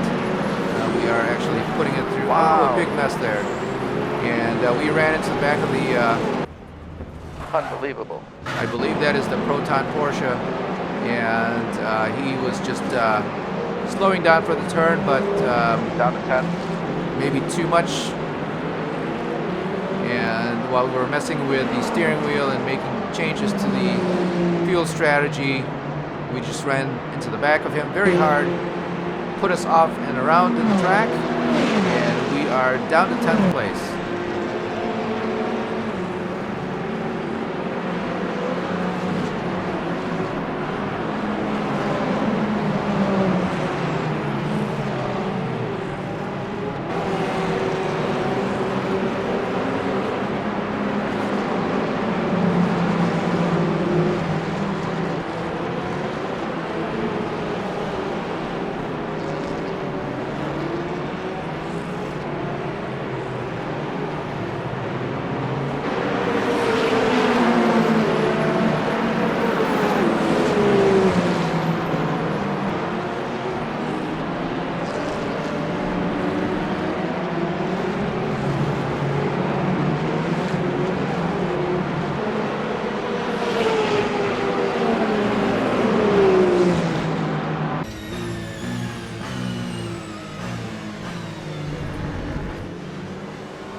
So there we are. We made a request to come into the pits.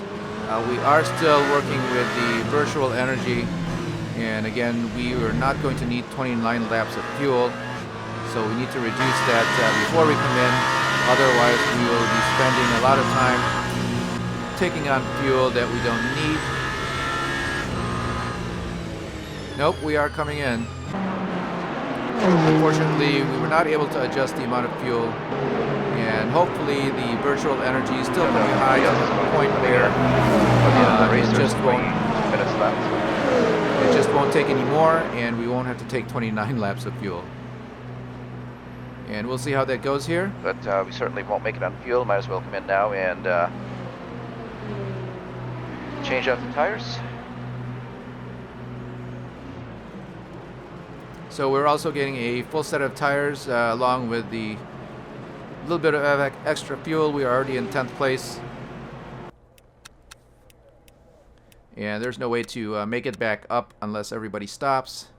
So we might as well make sure that the car is able to finish the race. So here we're going to stop time in the pit box and reduce the amount of fuel that the car is going to load on.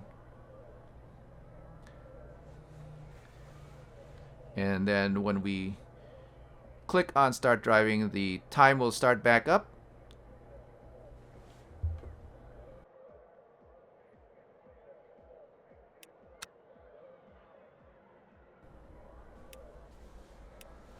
So you'll see here that we're going to make a mistake on the virtual energy. We're trying to adjust the fuel ratio to that virtual energy as well. And we actually will exit out of the pits with 21 laps of extra fuel added into the vehicle. So a very big mistake. It's going to cost us time in the pits. And it's also going to make the car heavier, but we also have new tires. And here we are. Tires 12 seconds, virtual energy 30 seconds. So we're getting fuel, we're getting The race has again started. and hopefully we can finish the race with this one.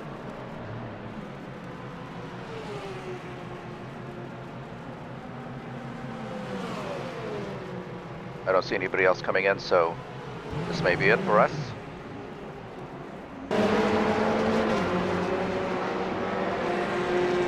There we are, coming back into the race. 21 minutes left. That would mean that the other teams have learned how to stretch their fuel and their tires much better than lap us. 59. So we're going to keep an eye out and see if anybody else comes in again for future races to see how the pit strategy will actually work out.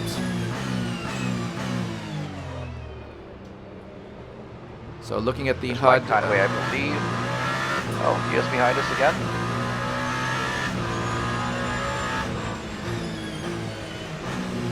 Didn't see him stop.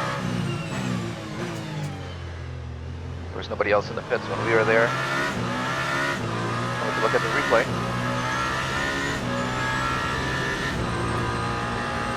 So I believe we can charge hard for the rest of the race.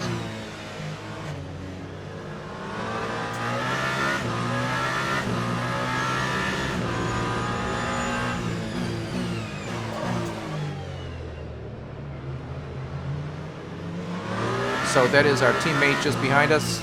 I believe he did stop in the pits as well. We did not take a look down the pit lane to see who else was there. And right now he's just made his way around.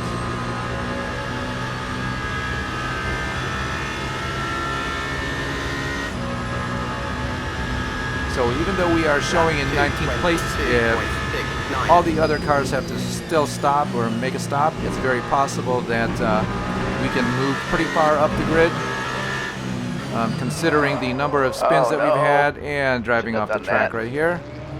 Considering the number of spins that we've had, it's not likely that even if they do stop that we will be able to gain the lead in the race. So with roughly 20 minutes left to go, everything is up in the air. Got a lot of speed right now. And we'll see how it goes.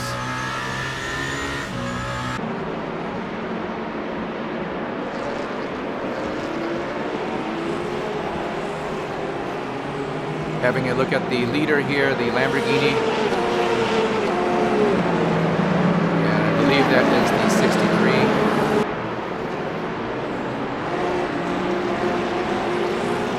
With the other Lamborghini, 62 just behind, and then the Ferrari of Robert Kubica. I believe he is number 83. Yes, he is.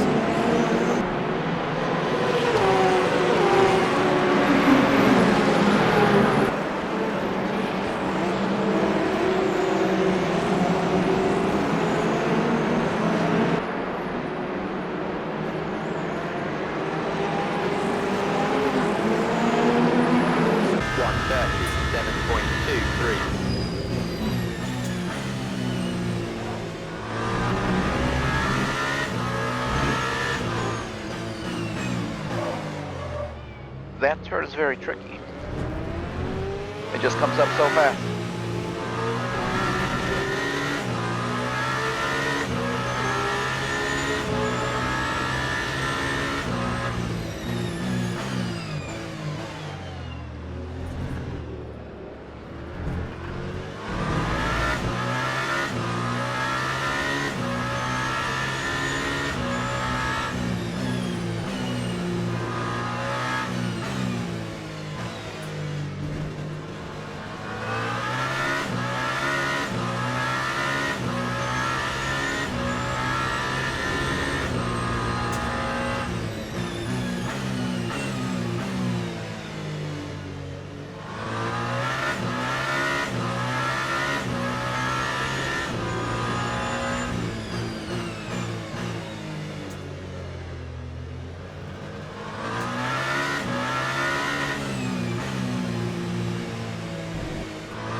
Lap 1:36.19.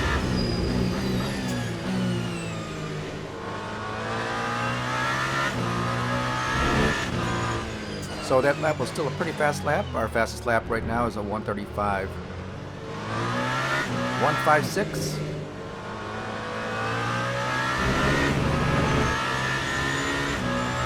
And that was just 8/10 slower, considering we slipped off the turn in turn 3 earlier on in the lap. And you can see here that we have slipped off again in turn 5. The very sharp corners are very difficult now, as we are trying to push the car harder and harder to make our way to the front. Looking at the timing, the number 8 actually is not on the list. You'll have to scroll down a little bit. So we are lapped at this point. Another Oh big my God, collision get out of the way.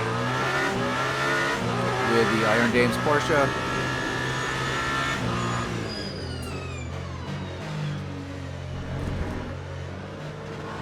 Turn 13.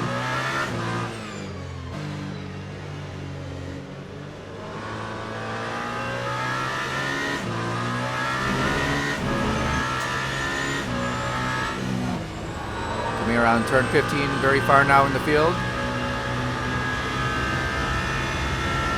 15 minutes and 37 seconds left. 15 minutes left. 1:36.12.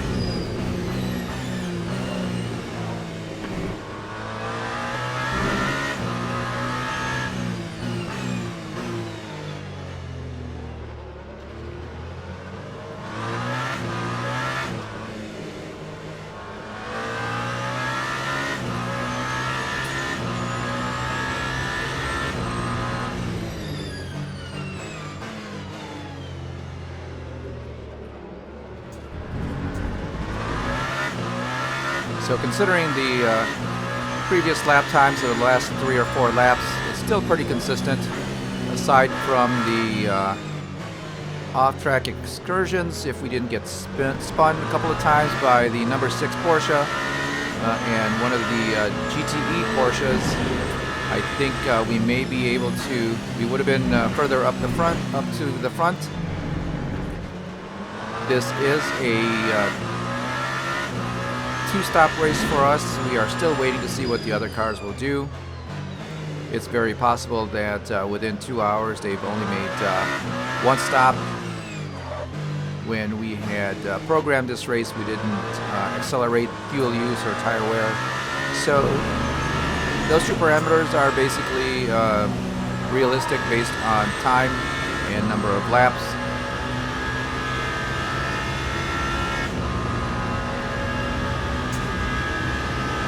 Lap 1:36.42.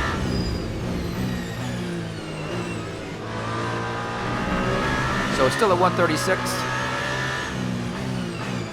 Still a decent lap. Here we are locking up the tires just to get around turn 3. As we have made our way around the soda. lot of extra fuel and a lot of lessons to be learned here in the pit strategy.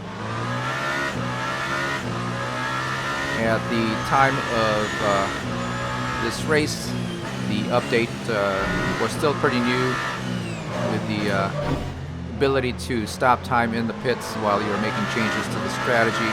They do cover the whole track.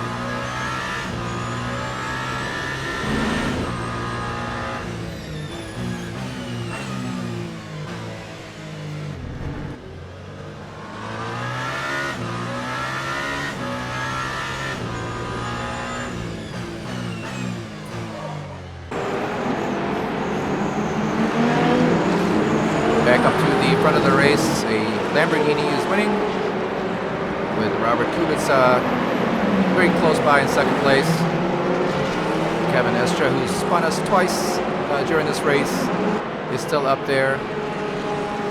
I do have damage up to simulation, but his car is incurred no damage, or at least no damage to slow him down after spinning us twice.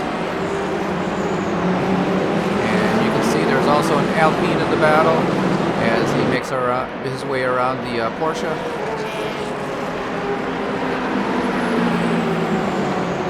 And the front runners are going to close off lap number 65. We are still in the middle of the track. This is coming up to turn 5, making our way around the GTE, slowing the car down as much as we can.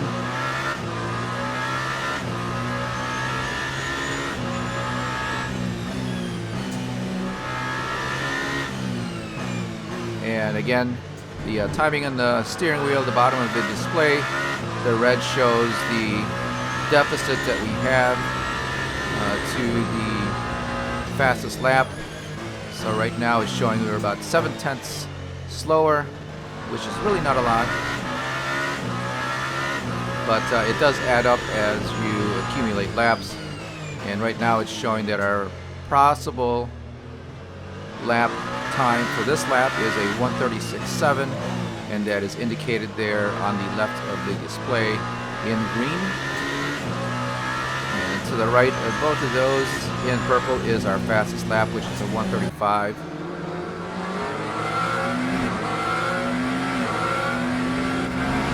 Back on board with the Lamborghini. We did lose first place to the Ferrari of Robert Kubica. Looks like some cars have stopped.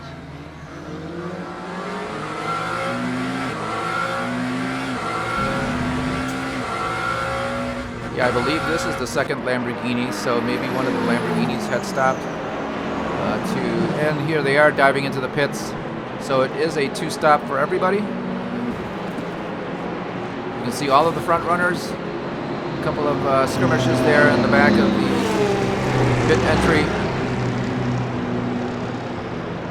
And with just a few minutes left in the race, everybody's coming in to just top off the fuel. I don't think it would be necessary now to add on a set of tires. There is Robert Kubica, the yellow Ferrari, number 83, in the lead. And again, the imaginary pit stops, as there is no pit crew coming to address the cars.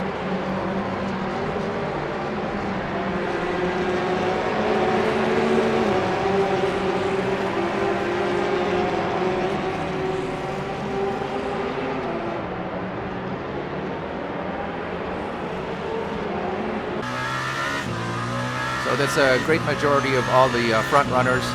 And back on board with the number 8, if we could just pass them as they are in the pits. You can see here that our place in the race will move up.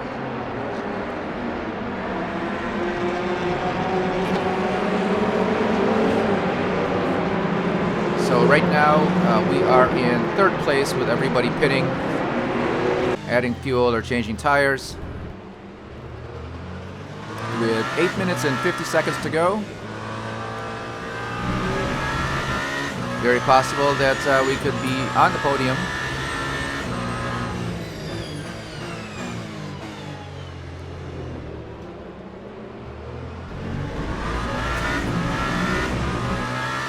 And these tires should still be pretty good, 89 and 90% in the front. Temperatures are within the parameters. So we've just got to hang on now, and hopefully we can have a good finish for the race.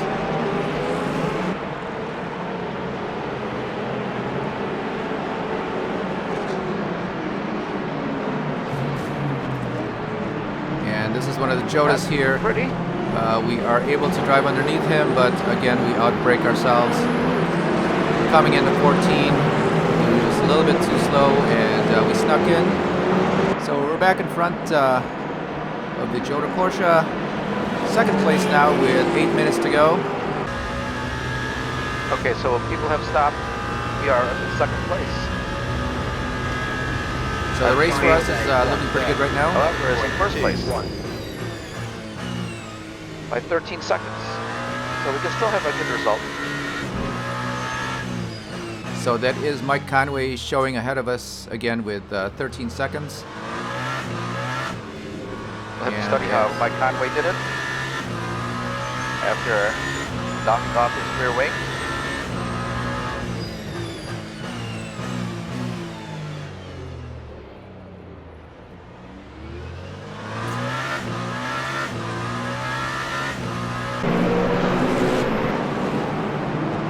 So as we theorized earlier, that incident where he had to come in and replace his wing was actually an advantage to him, as he was able to completely refuel and stretch his fuel strategy.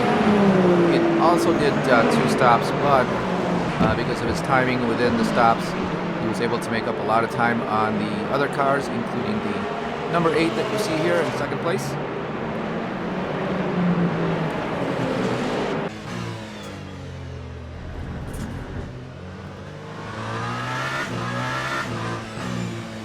Coming around 14, again very slow.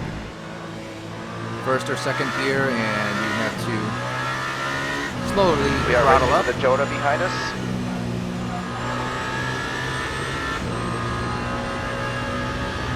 Less than 6 minutes left in the race. Time 1:36.78.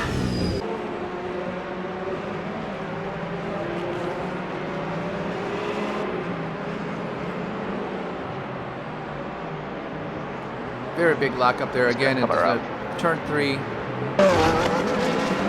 Porsche is able to get in, Good. and well, a big spin there as we are coming out of the apex. Well, now we're off the podium. So it looks like 2 or 3 cars had made their way around. It's still very hot here as we come into turn 5. Very slow for us, slowing the car down by quite a lot.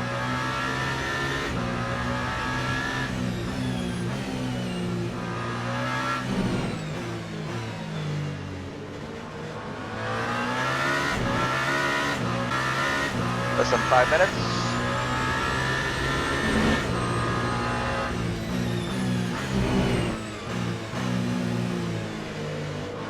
So 4 minutes and 43 seconds left to go.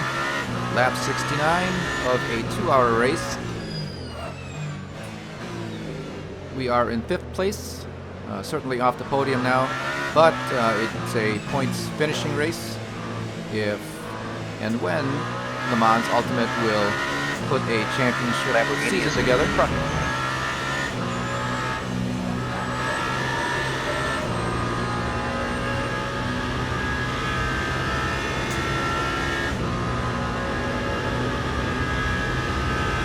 Lap 1:45.09. So that was a very slow lap, 1:45.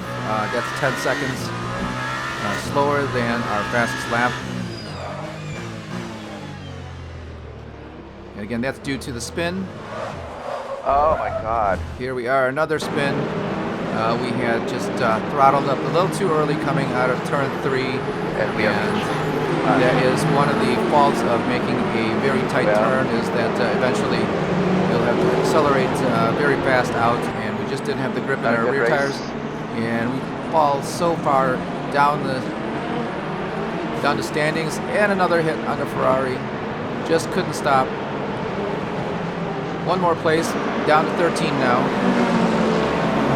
So our race thrown away within just a couple of minutes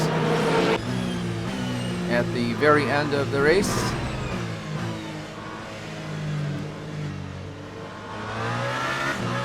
And the tire temperatures are still very reasonable, so possible that we may have gotten on the marbles, but the car just spun, and now we are so far back.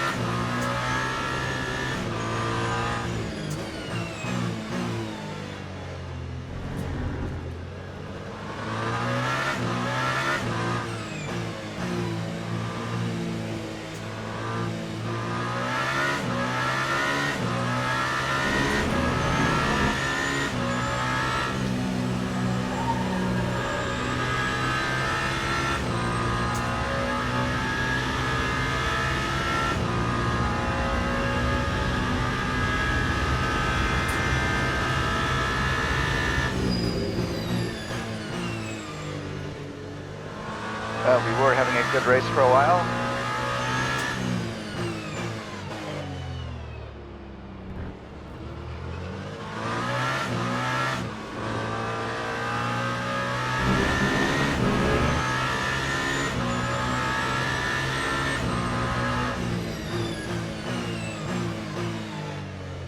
Into lap 71 now with about a minute and 48 seconds left to go. Having a look at our teammate Mike Conway in the number 7 at the lead of the race.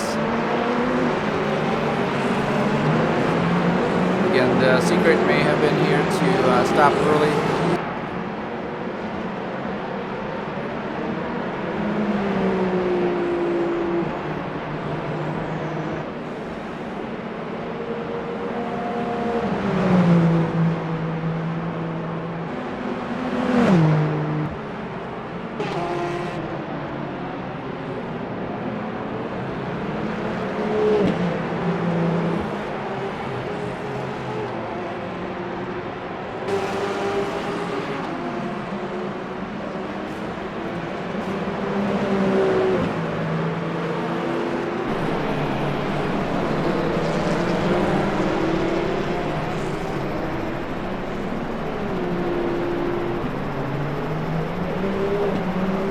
Tiptoeing through turn 5, maybe for the last time this race.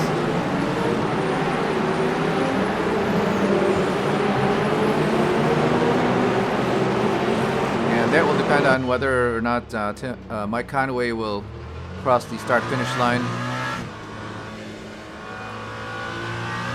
before time runs out. 15 seconds to go.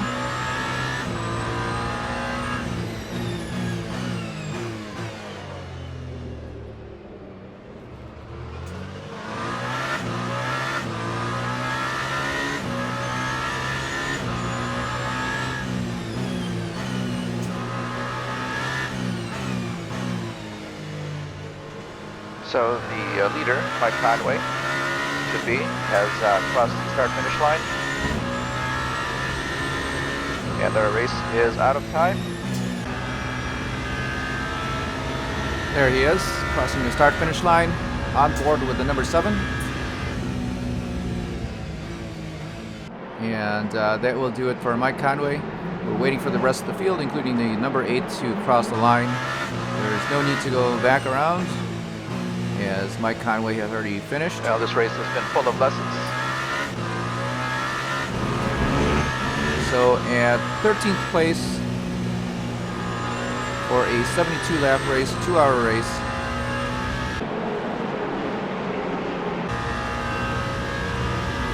Has been pretty eventful. A couple of unfortunate spins. I think we may have to reduce the AI aggressiveness for sure. We do have damage on full simulation, so didn't see them suffer at all for bumping into us and spinning us around. But here are the standings. Again, we are in 13th place, 1 lap down. Not too bad.